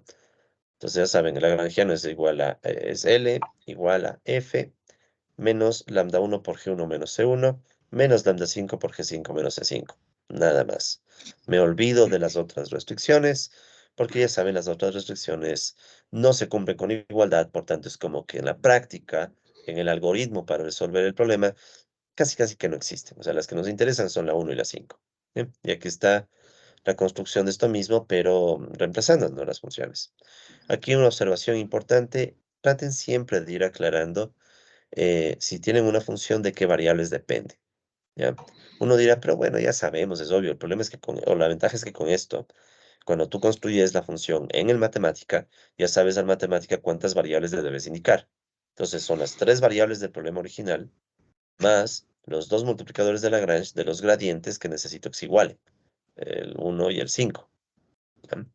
Entonces tenemos este lagrangiano y la matriz hessiana bordeada que ya toma una dimensión más importante, ¿no? O sea, estamos hablando de que es una matriz que tiene tres variables, está considerando tres variables y dos restricciones, por tanto la dimensión es de 3 más 2, o sea, 5 por 5. ¿Sí? Entonces recuerden que la dimensión de la matriz hessiana bordeada está definida el, por la estructura de por el número, perdón, de variables y restricciones. ¿Sí? Entonces en este caso 5 por 5.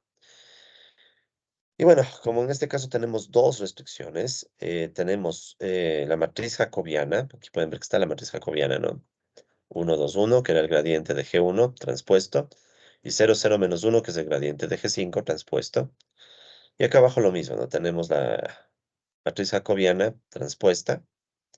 Y acá adentro tenemos las dobles derivadas de L, ¿sí? Las dobles derivadas de L, considerando que solo va a aportar en esas derivadas la función que tiene elementos cuadráticos. Estas, como son lineales, no aportan en las cruzadas, ni tampoco en la diagonal. ¿Ya? Pero bueno, eso podrían hacer mano si quieren. Y aquí tengo un bloque que ahora es de 4 ceros. Este bloque de acá de 4 ceros. ¿Y por qué me interesa ese bloque de 4 ceros? Bueno, pues antes, si había solo una restricción, teníamos un cero. Ahora tengo dos restricciones. ¿Sí? Tengo dos restricciones que se cumplen con igualdad. Entonces, como que tengo dos ceros en la fila y dos ceros en la columna y 2 por 2, 4. Ya. Muy bien, entonces en el matemática ya saben que esto es trivial. O sea, construimos la función lagrangiana con las restricciones que se cumplen con igualdad, o sea, G1 y G5. Listo.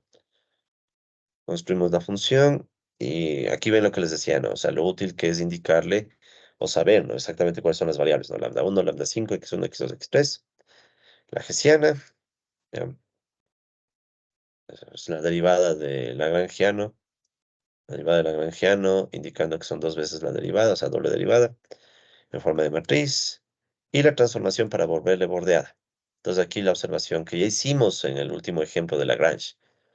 Como ahora tengo que transformar dos filas y dos columnas, y esto se debe a que restricción 1 y restricción 5 se cumplen con igualdad, ¿de acuerdo? Se cumplen con igualdad. Entonces, ¿qué sucede? Que ahora debo cambiar el signo de estas dos filas, dos columnas, que no es más que coger y copiar esta línea para el caso 2. Entonces aquí estoy cambiando la primera fila, luego cambio la segunda fila de la matriz hessiana, guardándola en la hessiana bordeada, y también cambio primera columna, segunda columna de la hessiana bordeada. ¿De acuerdo? Sí. Enter, cargo, hacemos el cambio y ya tenemos la hessiana bordeada, ¿no? Entonces, si un caso tuvieran un problema más grande, o sea, con una restricción más sobre todo, Si tuvieran una restricción más, tendrían que agregar otra línea en donde en vez de 2 ponen 3. ¿Sí? Entonces ese sería la expansión del problema a un caso con otra restricción, digamos, que se cumple con igualdad. Ahí está la matriz hessiana, es la misma que está en las láminas, y de esta matriz hessiana sacamos el determinante que sale negativo, -10. Entonces, ¿cómo interpretar ese determinante de -10? Eh, bueno, tomen en cuenta que este es un problema de 3 variables, y en la práctica, ¿no? 3 variables, 2 restricciones. El problema, si quieren, el problema de Lagrange equivalente, llamémoslo así. O sea, nuestro problemita es equivalente a un problema de Lagrange con 3 variables y 2 restricciones. ¿Sí? Como se indica aquí, 3 variables, 2 restricciones.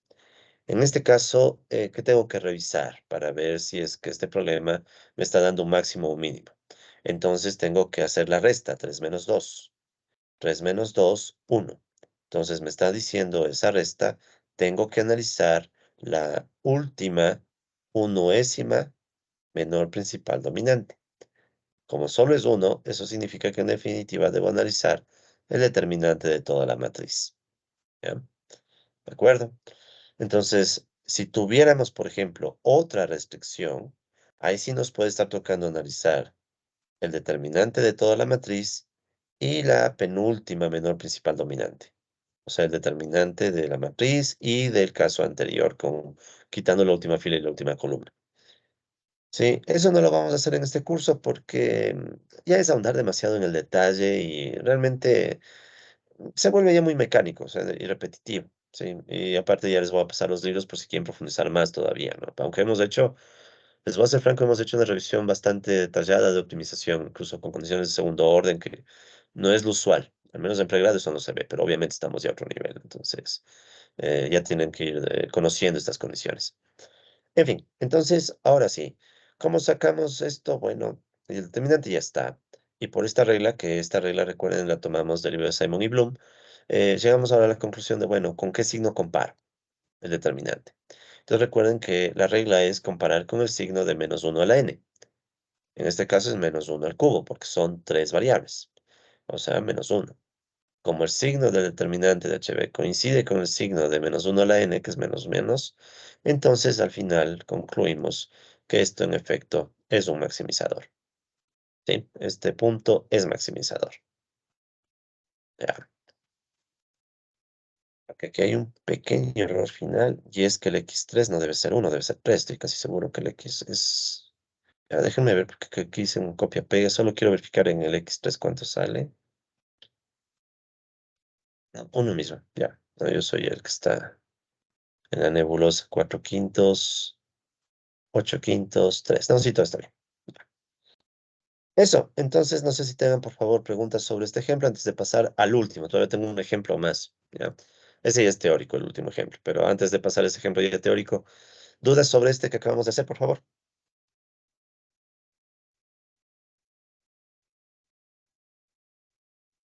Creo que no. Bueno, empecemos. Entonces, ahora sí, vamos al último ejemplo de estos multiplicadores de Kuhn-Tucker, que es decir, es un ejemplo teórico que no está tampoco en el matemática, puesto que este ejemplo tiene otra intención, ¿ya? Todos los casos anteriores que hemos hecho, los hemos enfocado desde una perspectiva muy algorítmica, si quieren. O sea, paso 1, paso 2, paso 3 y así, ¿no? Incluso les hemos programado. El ejemplo que vamos a ver, este último, quiero darle ya un toque más económico, ¿no? Porque como que vale la pena entender, bueno, ya, cuál es el caso más común en el que me puedo topar con Tucker en economía. Y sobre todo, ¿qué conclusiones económicas suele dar con Tucker? Hay varias, ¿no? Igual que Lagrange. Recuerden que a través de los multiplicadores de Lagrange habíamos llegado, viendo el problema del consumidor, a una igualdad que decía utilidad marginal de x1 sobre utilidad marginal de x2 igual p sub 1 sobre p sub 2. ¿Ya? Eso lo vimos en algún video anterior. ¿Ya? Les recomiendo que echen un vistazo si es que no se acuerdan. Esa era la condición que decía que los precios relativos de mercado, si estos son los precios relativos del mercado, que son algo definido por un fenómeno social, que es el mercado social, o sea, mínimo dos personas, tres, cuatro, etcétera, tienen que igualarse con la relación de utilidades marginales. Recuerden que la utilidad marginal es la derivada de la función de utilidad con respecto a un bien. Entonces, esta relación de utilidades marginales, en cambio, decíamos que es la valoración subjetiva. ¿Ya? Esto nos quedaba del problema del consumidor a través de multiplicadores de Lagrange. Entonces, quiero ver algo parecido, pero con Kuhn-Tucker. O sea, ¿a dónde nos lleva Kuhn-Tucker? O sea, cuando uno hace el análisis de Kuhn-Tucker, ¿qué interpretaciones económicas puede arrojar? Entonces, vamos con este último problema, este último ejemplo, el ejemplo 7, que es el problema del consumidor. ¿Sí? Entonces, vamos a plantear el problema del consumidor en términos generales. Vamos a utilizar el caso de dos bienes nada más, ¿ya? Porque la intención ya no es complicarnos. Sabemos que si es que hay muchos bienes y ya tenemos una función y cosas, usamos de matemática. Más bien, vamos a algo intuitivo, ¿ya? Este es un problema típico que ustedes pueden toparse en microeconomía con Kuhn-Tucker. Vamos a maximizar un vector o una canasta de bienes, x1 y x2, ¿sí? Entonces, esta es una función x1 y x2, que le vamos a llamar la función de utilidad, nada más. No voy a ponerle forma, o sea, es una función genérica. Y esta función de utilidad, eh, recuerden, también puede interpretarse como un índice de bienestar, ¿no? Y asumimos tres restricciones. Este es el clásico problema en micro con R igual, con X elemento de R2, o sea, con dos bienes. La primera es la restricción presupuestaria. ¿Ya? Entonces vamos a mantener el problema con igualdad. Vamos a asumir que, ok, este es un individuo que se va a gastar todo el W en el bien uno o en el bien 2. O sea, ya lo presupuestó y gastó. Y decide gastar W. También podríamos hacerle como desigualdad. O sea, también hay algunas versiones que le ponen como desigualdad. Pero no quiero poner igualdad para que nos quede un problema completito, pero no tan grande, ¿no? O sea, miren, aquí tengo función con dos variables, tengo una de igualdad y tengo dos restricciones de desigualdad. ¿Cuáles son las restricciones de desigualdad? Que x1 va a ser mayor o igual a 0 y x2 mayor o igual a 0. ¿Qué significa esto? En términos ya más económicos, ¿no? La primera restricción dice, ok, el individuo decide gastar todo su dinero, todo su ingreso W, en el bien uno y el bien 2 y obvio por cada bien paga un precio. Asumimos que W es lo que el individuo presupuestó para gastar sí o sí, o sea, se gasta todo. ¿Ya? Luego, las otras dos restricciones que me están diciendo. Me están diciendo que el bien uno debe ser positivo o cero, y que el bien 2, la cantidad del bien 2 también debe ser positiva o cero. Es decir, no hay cantidades de bienes negativos, que es medio coherente, ¿no? O sea, yo no puedo decir, ok, hoy desayuné menos 3 panes. O sea, ¿qué es menos 3 panes? No, no tiene sentido. Entonces, dejamos de lado los casos negativos. Sin embargo, para escribirlo en el formato estándar, ya saben, multiplicamos por -1 en ambos lados. Yo Ya. disculpe, Ajá. pero tampoco no sería factible si es que quiero gastarme todo lo de la primera restricción. O sea, tengo que gastarme la primera restricción. No desayuné. Entonces, O ¿cómo sea, puede puede ser ser un cero si caso es que que no... no gasto nada de la primera de la restricción? Ajá. Ah, ya. Claro, claro. O sea, mi supuesto de que se gaste todo el W, más el hecho de que W va a ser mayor a cero, es lo que vamos a asumir. Claro, hace que de ley tenga que gastar algo, ¿no? O sea, le estoy forzando que el consumidor en este problema gaste algo, pero repito, uno podría también poner este problemita así, ¿no? O sea, también hay esa opción. No lo estoy haciendo yo porque quiero ir a un problema que tenga todo, o sea, que tenga igualdades, que tenga desigualdades, que tenga todo. Pero no, o sea, es totalmente válido. Porque el consumidor podría tener la opción de no combinar nada, no desayuné nada, tengo mi ingreso, pero no lo gasté en nada. Entonces, una solución podría ser todo cero, ¿no? Una solución medio nihilista, digámoslo, pero también es factible si es que esto fuera desigualdad. Como le voy a poner igualdad, entonces estoy asumiendo que de ley va a gastar algo. O sea, es como decir, ¿no? Hoy me he decidido que sí o sí me voy a gastar $10 para el desayuno. ¿En qué? Todavía no sé, pero son $10 y me gasto como sea. Esa es la idea. Entonces el X1 y X2 ya dependerá de gustos, preferencias, lo que encuentre en la Sí, pero en calle, ese caso etcétera. las otras dos restricciones yo serían mayor a cero. Veamos, Y x porque uno más puede x pasar, dos igual a 10. ya, esto está chévere, esto me puede servir para explicar, ¿no? Ya. Entonces digamos que tenemos esto, X1, X2. Como estas son una restricción lineal, ya en este punto sabemos que esto se va a ver como una línea, ¿no? Es una restricción lineal. Y la región que cumple todo al mismo tiempo es la región, está debajo de esta línea, o sea, esta amarilla, ¿no? Esa sería, digamos, la región factible, la línea y ese triángulo que estoy pintando ahorita de amarillo. Ya, de hecho, me voy a llevar esto a mis apuntes porque sí valió la pena poder hacer algunas cositas aquí. Ya. Así, muy rápido, ¿no? Entonces, este sería mi región factible de este problemita, ¿no? Ya. Eh, bueno, de hecho, esta es o no la región factible, veamos, ¿no? O sea, a ver, esta es la primera restricción, P1x1 más P sub 2x2 igual a W, x1 mayor o igual a 0 y x2 mayor o igual a 0, que en el formato estándar son menos x1 menor o igual a 0 y menos x2 menor o igual a 0. ¿Ya? Entonces, miren, la región amarilla sería la región factible si esto fuera desigualdad, si esto estuviera menor o igual a W. ¿Ya? Esa sería la región factible, ¿no? El triángulo más la línea, si es que fuera menor o igual. ¿Ya? Ahora, la cuestión es esta. Si yo le hago que la igualdad se cumpla, ¿sí? Entonces sería P1x1 más P sub 2, x2 igual a W. Y las otras restricciones se quedan, x1 mayor a 0 y x2 mayor o igual a 0. Entonces, ¿cuál es mi región factible? Solo la línea. Y no es cualquier línea, es la línea que se queda en el primer cuadrante, porque es la única línea en donde al mismo tiempo los x1 y x2 son positivos y se cumple la restricción, ¿no? Entonces vendría así. Ya. Ok, entonces si ven la diferencia primero, ¿no? Sería todo el triángulo con esta región pintada si esto fuera menor o igual. Y si es igual, es estrictamente la línea, pero solo es este fragmento de línea. O sea, no puedo estirarle. ¿Por qué? Porque ni x1 ni x2 pueden ser negativos. ¿Ya? Que es más o menos como un ejemplo que hicimos, se acordarán que nos quedaba un segmento de línea como región factible. Ya, entonces ahora sí, lo que quiero decir. ¿Cuánto gasta el consumidor? Uno diría, no sería lógico decir que estos simplemente van a ser positivos y se acabó, porque va a gastar algo. Depende. Depende de las curvas de nivel. Si las curvas de nivel tienen esta forma, listo.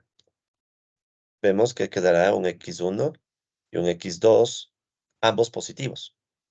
Pero también puede pasar, y también puede suceder que las curvas de nivel tengan esta otra forma. Nadie quita. Y en ese caso, las curvas de nivel me pueden dar un resultado como el que estoy dibujando ahorita. Entonces, en este caso, ¿qué sucede? Las curvas de nivel topan a la restricción en un punto donde vemos que solo está x1 estrella, pero el x2 es 0. Esto en términos económicos significa, en esencia, el individuo puede decir, ok, tengo $10, solo compro el bien 1 y no compro nada del bien 2. Entonces x2 se puede volver 0. ¿De qué va a depender eso? Ya del propio individuo. ¿Qué tal si yo digo que me voy a gastar $10 en mi desayuno?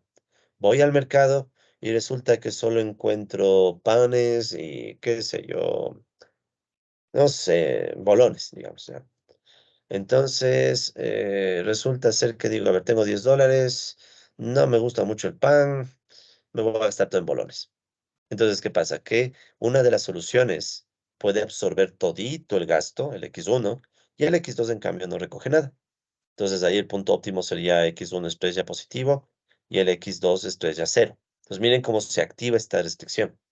Esta restricción 2 se termina activando con igualdad. Y podría pasar del otro lado también, ¿no? Podría ser que solamente se elija el x2 y no se coja nada del x1. Entonces esto en el problema del consumidor se le suele llamar, bueno, y en otros problemas también, solución de esquina. Y es literal porque la solución se queda en una esquina. ¿Sí? Entonces, no sé si con eso se queda un poco más ampliada la idea de por qué mayor o igual a 0 en las restricciones, colega.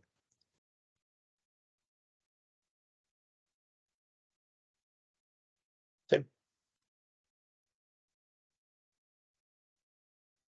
asumimos que sí. Igual preguntarán nomás, ya saben, ¿no? Con confianza, pero es la idea. O sea, en este problemita del consumidor hay la opción de que decida comprar una cantidad del 1 y del 2, o que solo se gaste en el 1 o solo se gaste en el 2. Ya depende de la forma de las curvas de nivel.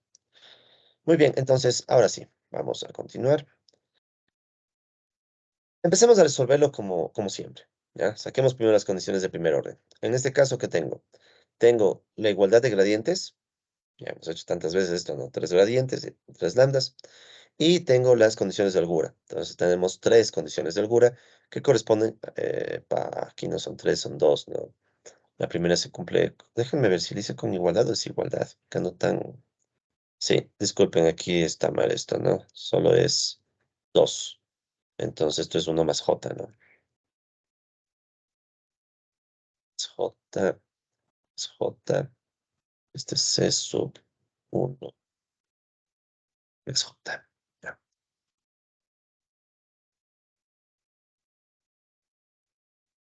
Menos J es menos, ya. Disculpe.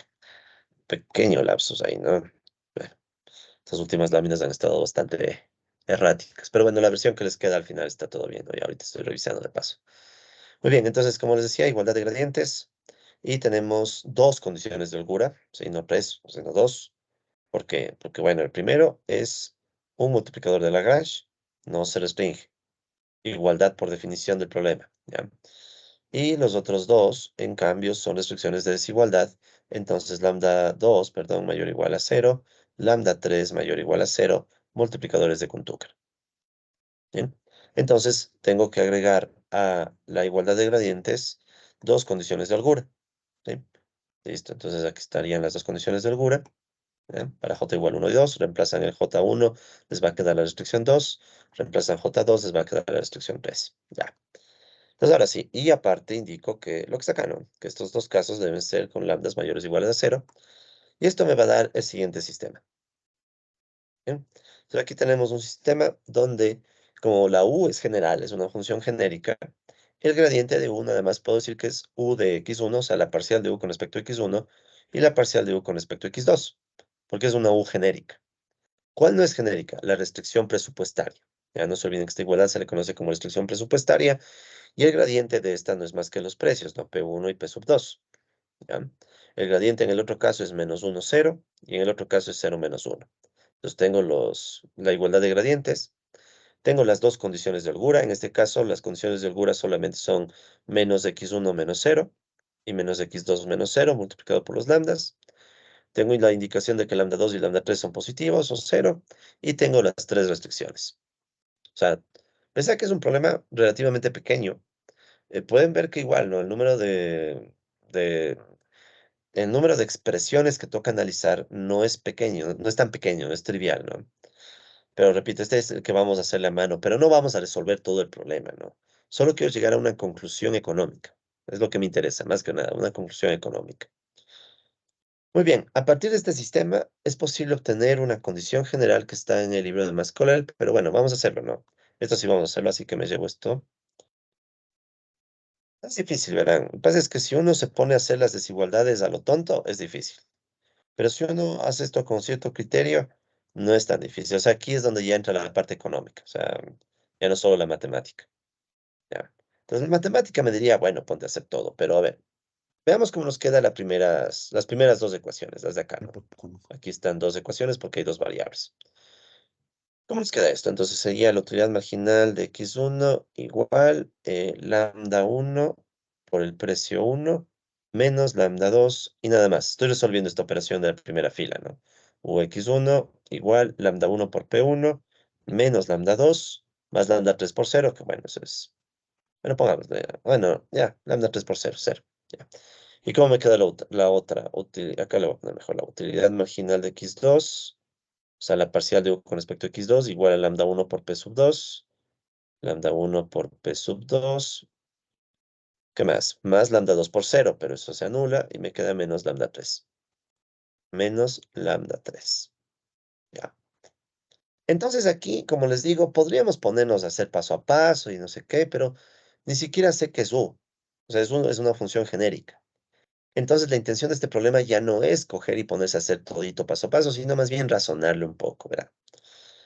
Nosotros sabemos que como lambda 2 y lambda 3 son restricciones de desigualdad, o sea, lambda 2 y lambda 3 son multiplicadores de Kuhn-Tucker, ¿ya? O sea, lambda 2 y lambda 3 son multiplicadores de Kuhn-Tucker, multiplicadores de como es Cartesian. Pues como son multiplicadores de Kuhn-Tucker,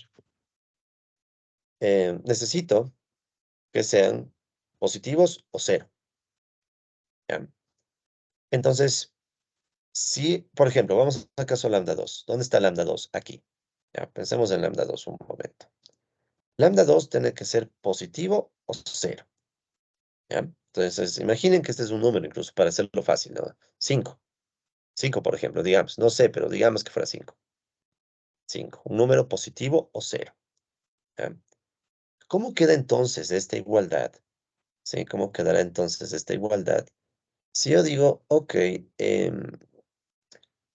lambda 1 está libre, ¿no? Lambda 1 está libre. Pero que digo, ¿qué pasa con esta igualdad? Si de repente digo, ¿qué tal si quitáramos lambda 5? Para ver qué pasa.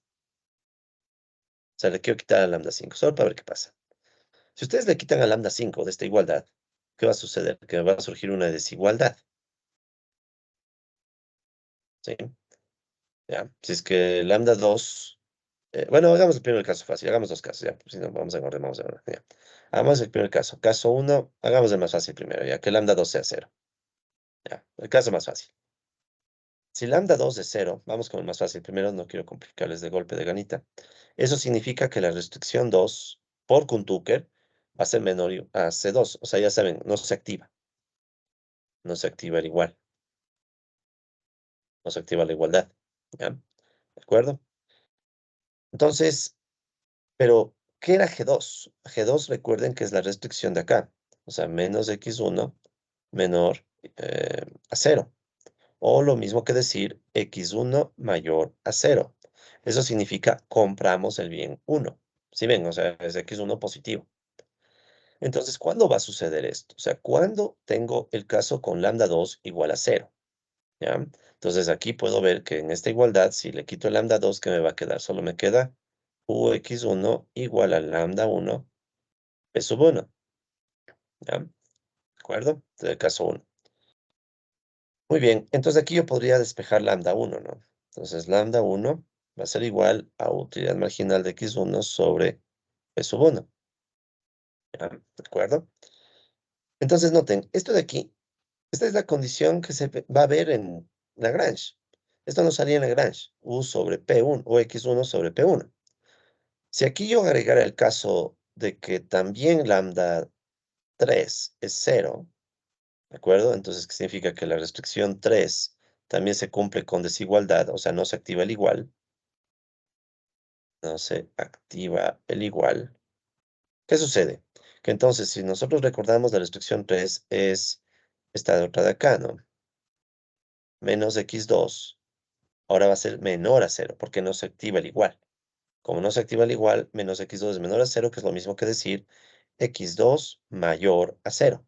Se compra el otro bien. ¿Dónde está lambda 3 en esta ecuación? Lambda 3 está acá. Entonces, ¿qué me va a quedar de esta otra ecuación? Me va a quedar que la utilidad marginal, supongámosle, de aquí no. La utilidad marginal de x2 va a ser igual a lambda 1 p sub 2 y por ende ux2 sobre p sub 2 igual a lambda 1. Y miren, me queda la misma igualdad que me quedó cuando resolví el problema por multiplicadores de Lagrange. ¿Sí? O sea, yo puedo igualar lambda 1 con lambda 1. Entonces me va a quedar, o sea, lambda 1 es igual obviamente a lambda 1. Entonces ux1 sobre p1 igual a ux2 sobre p sub 2. O lo que es lo mismo, ux1 sobre ux2 igual a p sub 1 sobre p sub 2. Entonces miren, esto ya sacamos, como les dije en Lagrange. Y también salen con Tucker. ¿Por qué? Entonces miren, es la exploración de casos, ¿no? Entonces al explorar el primer caso, ¿qué estoy pidiendo en el primer caso? Cuando yo hago que lambda 2 y lambda 3 sean 0, en esencia estoy diciendo las restricciones 2 y 3 no se activan con igualdad. ¿Y cuáles eran las restricciones 2 y 3 del problemita? Son estas de acá. O sea, estoy pidiendo dos, o sea, el primer caso, el caso más fácil, 0, 0, es el caso donde el consumidor decide comprar los dos bienes. Entonces, si el consumidor decide gastar su plata entre el bien 1 y el bien 2, eso va a suceder siempre y cuando se cumpla esta igualdad, que es la que ya conocíamos. Precios de mercado iguales, precios relativos, no de mercado, iguales a la valoración subjetiva. Y tiene sentido, miren, ¿por qué pasa esto? Recuerden que este es el caso que nos quedaba con Lagrange. Esto no salía con multiplicadores de Lagrange, pero tiene sentido ¿por qué? Porque es el caso 0, 0, es el caso en donde digo ninguna restricción de desigualdad se activa. Entonces, en este caso 1, podemos ponerlo así, ¿no? En el caso 1, el problema original, ¿cómo era el problema original? No, maximizar la utilidad sujeto a la restricción presupuestaria P1x1 más P sub 2 x2 igual a W y x1 mayor o igual a 0, x2 mayor o igual a 0. Ya saben que esto en forma estándar es menos x1 menor o igual a 0 y menos x2 menor o igual a 0. Entonces, este problemita, en el caso 1, resulta equivalente a maximizar la utilidad sujeto solo a la restricción presupuestaria. P1, X1 más P sub 2, X2 igual a W. ¿Sí? O sea, este es el caso gráficamente, sin saber la función, ¿no? Pero este es el caso gráficamente en donde si yo hago X1 y X2, tengo la restricción presupuestaria y las curvas de nivel de la función, las curvas de nivel de la función, justo topan en un punto donde los dos X son positivos. X1 estrella positivo, X2 estrella también positivo. ¿Ya? Entonces, este es el caso que se suele llamar también de solución interior. Es un caso de solución interior, o sea, un caso en donde para las dos variables que nos interesa tenemos números positivos. ¿Sí? Son números positivos. Ya, entonces, miren, cómo pasamos de Kuhn-Tucker y al revisar los casos terminamos en Lagrange. ¿Ya? Terminamos en un caso equivalente a Lagrange, pero ese solo es uno de los demás casos posibles. ¿Cuántos casos, de hecho, deberíamos tener en este análisis? ¿Qué dicen? Aquí es el caso 1. ¿Cuántos casos más deberíamos esperar?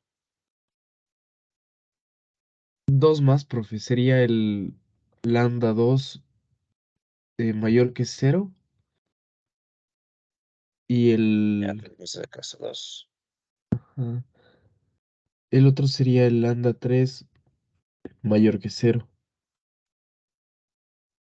Ya, a ver, vamos por partes, ¿no? Gracias. Entonces, digamos, este caso sería con el lambda 2 mayor a cero, ¿no? Si el lambda 2 es mayor a cero, entonces ¿eso qué significa? Que la restricción 2 se cumple con igualdad, ¿sí? Se cumple con igualdad. O dicho de otra forma, la restricción 2 era menos x1, creo, ¿sí? Sí, menos x1. Ahora, menos x1 es igual a cero, o lo mismo que decir x1 igual a cero. ¿Por qué? Porque en este caso se activa la igualdad. Se activa el igual en la restricción 1, en la restricción 2, perdón.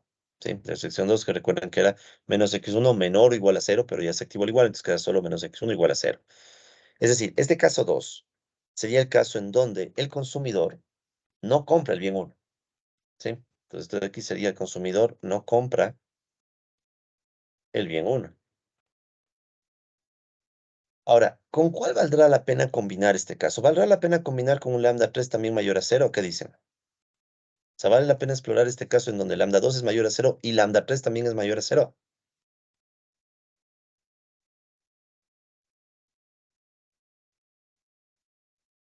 Vamos a ver si ya están vivos y despiertan, a ver, o están por ahí. ¿Qué dicen? ¿Vale la pena combinarle con este caso?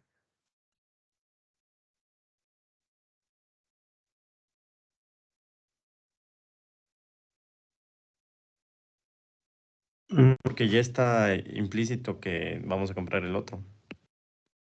Sí, ¿no? O sea, como que está implícito que si voy a gastarme todo mi W, bueno, no lo, aquí está, ¿no? Si voy a gastarme todo mi W, entonces como que no tiene sentido que el otro sea cero, o sea, ya se descarta por lógica, ¿no? Entonces, miren, ya descartamos este caso por lógica. Entonces, el caso que tendría sentido es decir que lambda 3 en cambio va a ser cero. ¿Eso qué significa? Que la restricción 3 se va a cumplir con desigualdad o que no se activa la igualdad, no se activa el igual. Si no se activa el igual, ¿qué pasa? Que en este caso la restricción 3, recuerden que era menos x2, era menor o igual a 0, pero en este caso solo quedaría menor a 0. O lo que es lo mismo que decir x2 mayor a 0. Entonces, miren, este es un caso en donde el consumidor decide, voy a comprar todo o voy a gastar todo en el bien 2, no compro el bien 1. ¿Sí? Entonces sería gasto todo, W en el bien 2. Entonces esta es una solución de esquina, ¿no? O sea, si bien un gráfico bien chiquito por un lado, entonces esta es una solución de esquina, ¿no? Este es el x1, x2.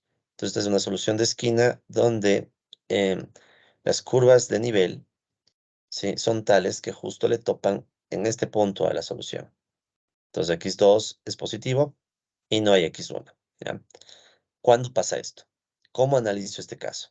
Entonces tenemos que ver de nuevo nuestras igualdades Las que están aquí, ¿no? Estas dos igualdades que venían de las igualdades de los gradientes. ¿Ya? Em, Vamos a escribirlas de nuevo acá abajo. Ya, entonces volvamos a escribir las igualdades de los gradientes. Utilidad marginal, que salían de los gradientes, ¿no? Utilidad marginal de x1 igual lambda 1 p1 menos, creo que aquí era p sub 2. Déjenme ver si estoy bien. ¿Qué digo? Menos lambda 2 es menos lambda 2. Lambda 2 no, menos lambda 2, sí. La mejor es voy a copiar, si no estoy aquí adivinando. A ver, me llevo estas de acá, ¿ya?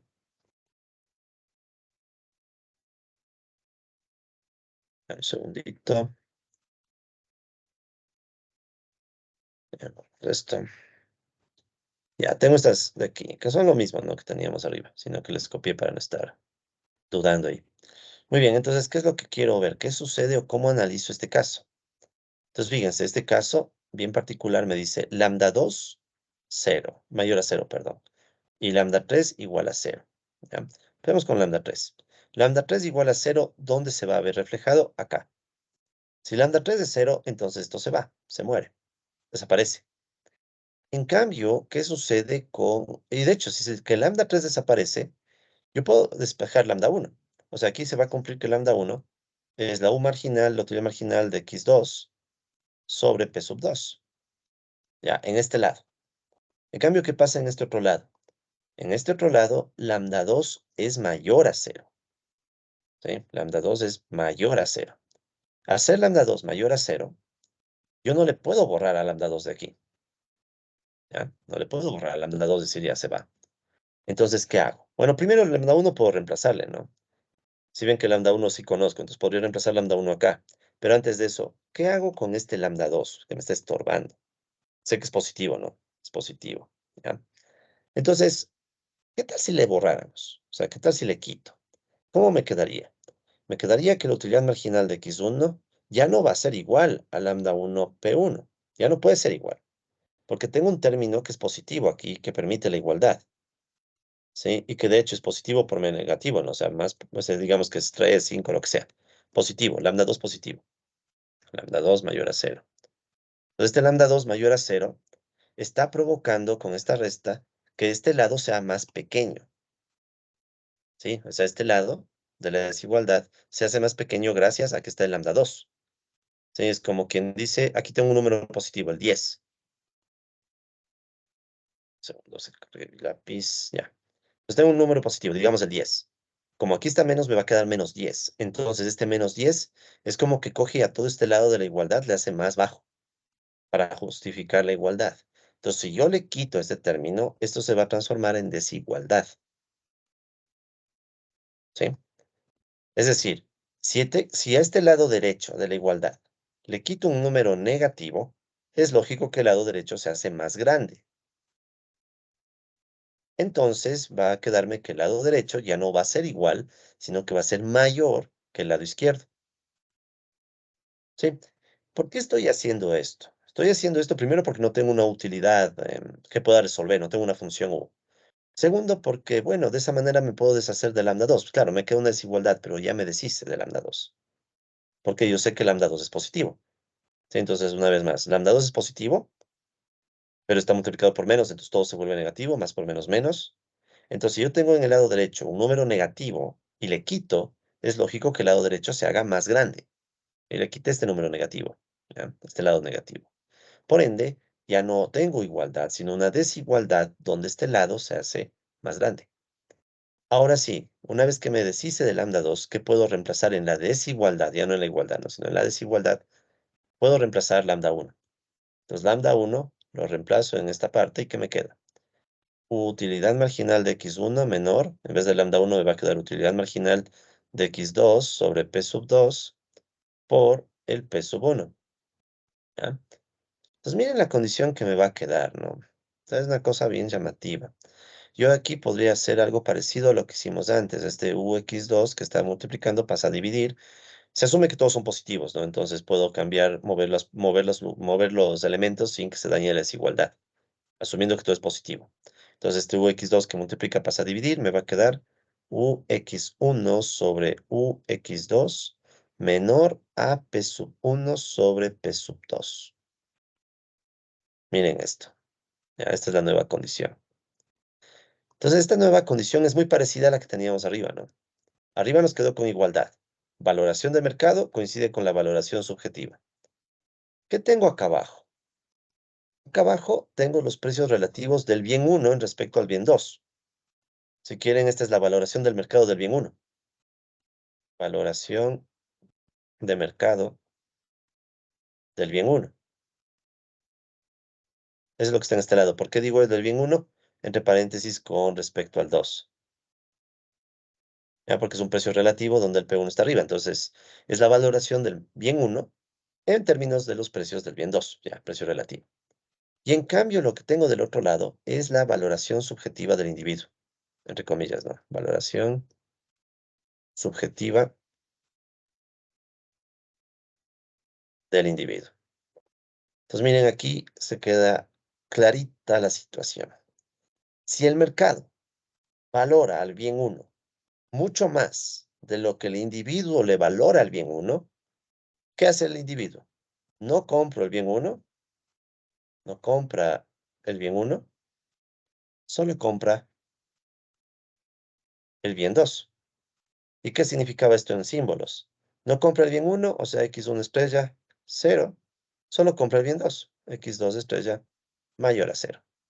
Y esa es justamente la solución que sabemos que debía salir. El caso que estamos analizando, x1 estrella igual a 0, x2 estrella mayor a 0. Entonces miren cómo, a partir del problema de Kuhn-Tucker, formulado en términos matemáticos y simbólicos, hemos llegado a una conclusión económica. O sea, volvemos al mundo de las palabras, ¿no? O sea, del mundo de los símbolos, de Kuhn-Tucker y todo esto, volvemos al mundo ya de la interpretación económica, en la que concluimos que si el mercado, sí, que es algo social, recuerden que el mercado de leyes siempre es algo social, no es un fenómeno social. Mínimo necesitas dos personas para intercambiar. No puede intercambiar uno con uno mismo, o sea, es como que medio raro. No lo he visto, ni yo lo he intentado, yo soy medio raro, pero ni así, o sea, medio esquizofrénico y tampoco voy a intercambiar un bien conmigo mismo. Mínimo necesito dos, entonces un fenómeno social, que es los precios relativos, ¿de acuerdo? Lo comparamos con la valoración subjetiva. Esto sí es individual, según la teoría micro. O sea, es el mismo individuo el que está valorando los dos bienes en su mente, en su cabeza, según sus preferencias. Entonces, si el mercado le valora al bien uno mucho más de lo que el individuo le valora, porque el bien uno si bien que está arriba, con respecto al 2. Entonces, ¿qué hace el individuo? ¿Sabes qué? El bien uno en el mercado se está valorando muy caro. No lo compre. Entonces, no compra el bien uno, se queda solo con el bien 2 y tenemos la solución de esquina. Y sin tener que repetir los pasos, porque todo es simétrico con respecto al 1 y al 2, o sea, podría cambiar el orden en 1 y 2, no pasa nada. Ya sabemos cuál es la condición para el otro bien. ¿Cómo quedaría la condición para el otro bien? ¿Qué tal si ahora quiero que compre el bien 2? ¿Cómo que, debería quedarnos la condición? que no va a comprar el bien 1, no va a comprar el bien 2 y solo va a comprar el bien 1 porque la valoración subjetiva del individuo para el bien 2 es menor al precio, a la valoración de mercado del bien 2. Está en los precios relativos. O sea, en definitiva em, sería esto, ¿no? Si el mercado valora el bien 2, como les decía, si el mercado valora el bien 2, o sea, en definitiva hay que cambiar el 1 por el 2 nada más, ¿no? Si el mercado valora el bien 2 más que el individuo no compra el bien 2. Entonces, este caso es el caso en donde el individuo no compra el bien 2, o sea, el x2 estrella es 0, y compra solo el bien 1, x1 estrella mayor a 0. ¿Y qué era el x2? O sea, en términos de lambdas, para no olvidarme, ¿no? Eso significa que la igualdad se activa en la restricción 3, creo que está, no, la restricción 3, sí, esta es la 3. O sea, lambda 3 aquí va a ser mayor a 0 porque se activó. Y en la restricción 2 no se activa. ¿Ya? Disculpen un poco el desorden, ¿sí? Sería ideal haberlo hecho más ordenado, pero más bien, como les digo, ya no quiero lo matemático aquí. Ya lo matemático incluso sabemos cómo hacerlo en la matemática. Quiero es que tengan la idea de que todo lo que estamos haciendo no es solo por tener las formulaciones matemáticas, lleva a conclusiones económicas.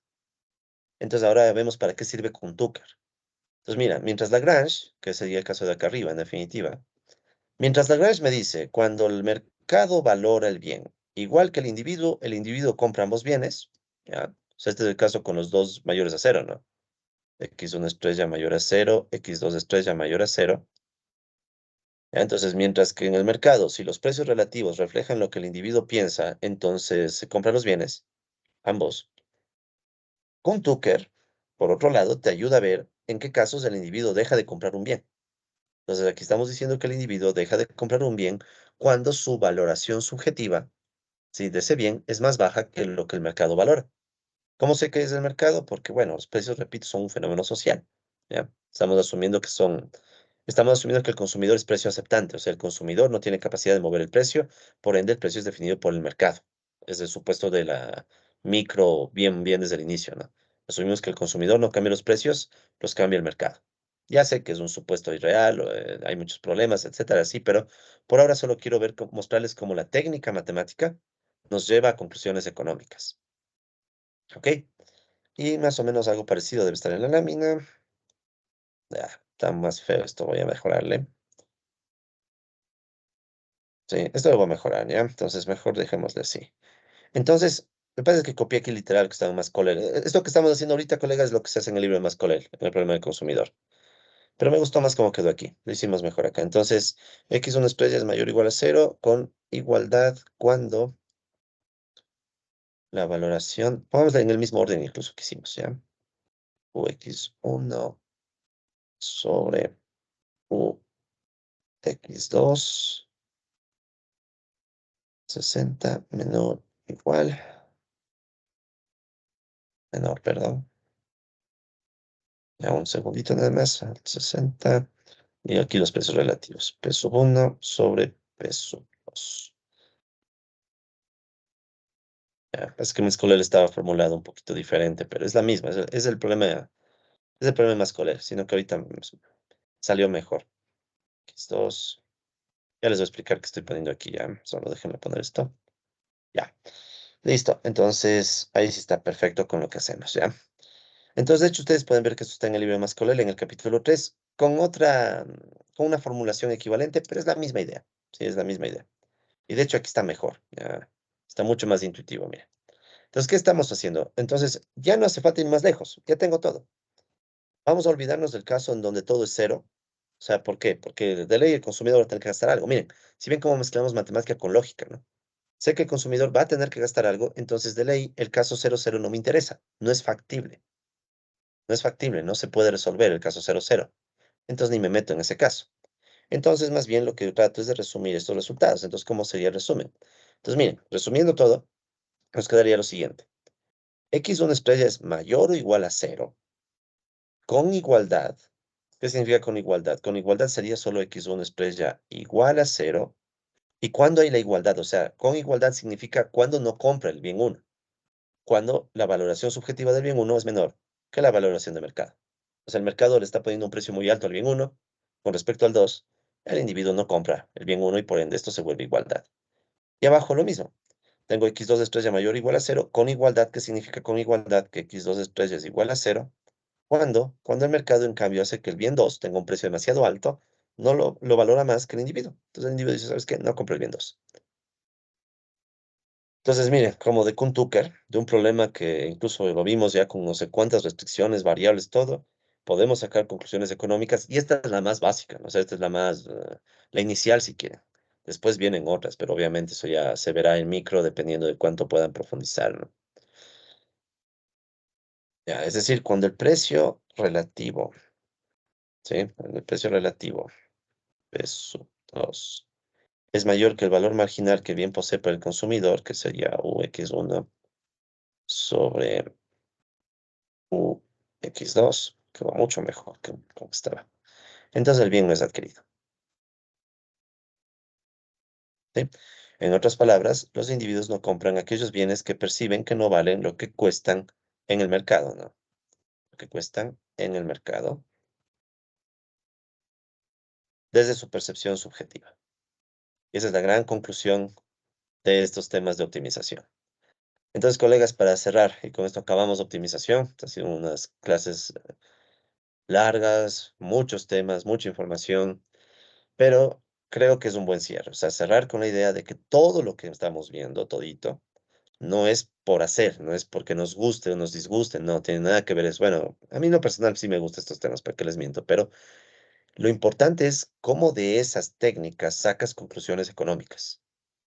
A veces cuando uno se encierra mucho en el problema matemático o en el software, ¿sí? En la programación, uno se puede emocionar.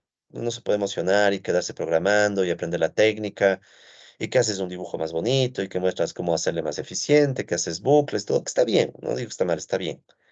Pero nosotros no nos estamos formando, y esto es algo importantísimo que nunca hay que olvidar. Nosotros no nos estamos formando como matemáticos, no somos programadores, no somos, o sea, eso hay que aceptarlo. Por más que usemos matemática, no, esto no es programación, para nada. Es una automatización básica. No somos programadores, no somos matemáticos. La matemática que hemos visto, por más que parezca que hemos visto bastante, es de nivel básico. Créanme, es de nivel muy básico. Incluso estos cursos, estos temas en cursos más amplios se ve con más cosas. Nos hemos saltado full temas, colegas. Nosotros somos y estamos estudiando para economía. O sea, el chiste de esto es saber cómo de lo que estamos aprendiendo trasladamos a conclusiones económicas que incluso se les pueden decir en palabras que la gente entienda. ¿Sí? La gente que no está con formación económica, que no tiene por qué tener formación económica, pero nosotros debemos ser capaces de transmitirle al público esa información, como decía Keynes, ¿no? Nosotros entendemos los símbolos, pero debemos hablar en palabras. Entonces, créanme, colegas, que yo valoro mucho más, antes que sepan la técnica, primero que también, o sea, que sepan para qué sirve en el contexto de la economía, porque ustedes se supone son economistas y se están formando con una maestría en economía. Entonces, por favor, uso este ejemplo antes de ya irnos a un receso unos 5 minutos para reiterar eso, ¿no? No olviden que lo que buscamos es la cuestión económica. Sí, a veces yo he visto gente, y por eso les digo, o sea, yo he visto gente, a mí mismo me ha pasado, que uno cree que ya sabe la matemática, uno cree que ya sabe cómo optimizar, uno cree que sabe de esto, y no sabemos. Yo he conversado con matemáticos de verdad, con gente que hace matemática en serio, y créanme que esto es muy básico, ¿ya? Entonces, el chiste de nosotros, o sea, la ventaja que puede tener el economista no es en la matemática per se, es en cómo la matemática me ayuda a concluir cosas económicas. Ahí está el chiste. Entonces, en sus tesis, en sus investigaciones, sí, a veces ven, pasa, la gente se emociona y dice, ya tengo el modelo matemático. No es el modelo, es el tema, es la idea, es la cuestión económica. El resto es sustento, ¿sí?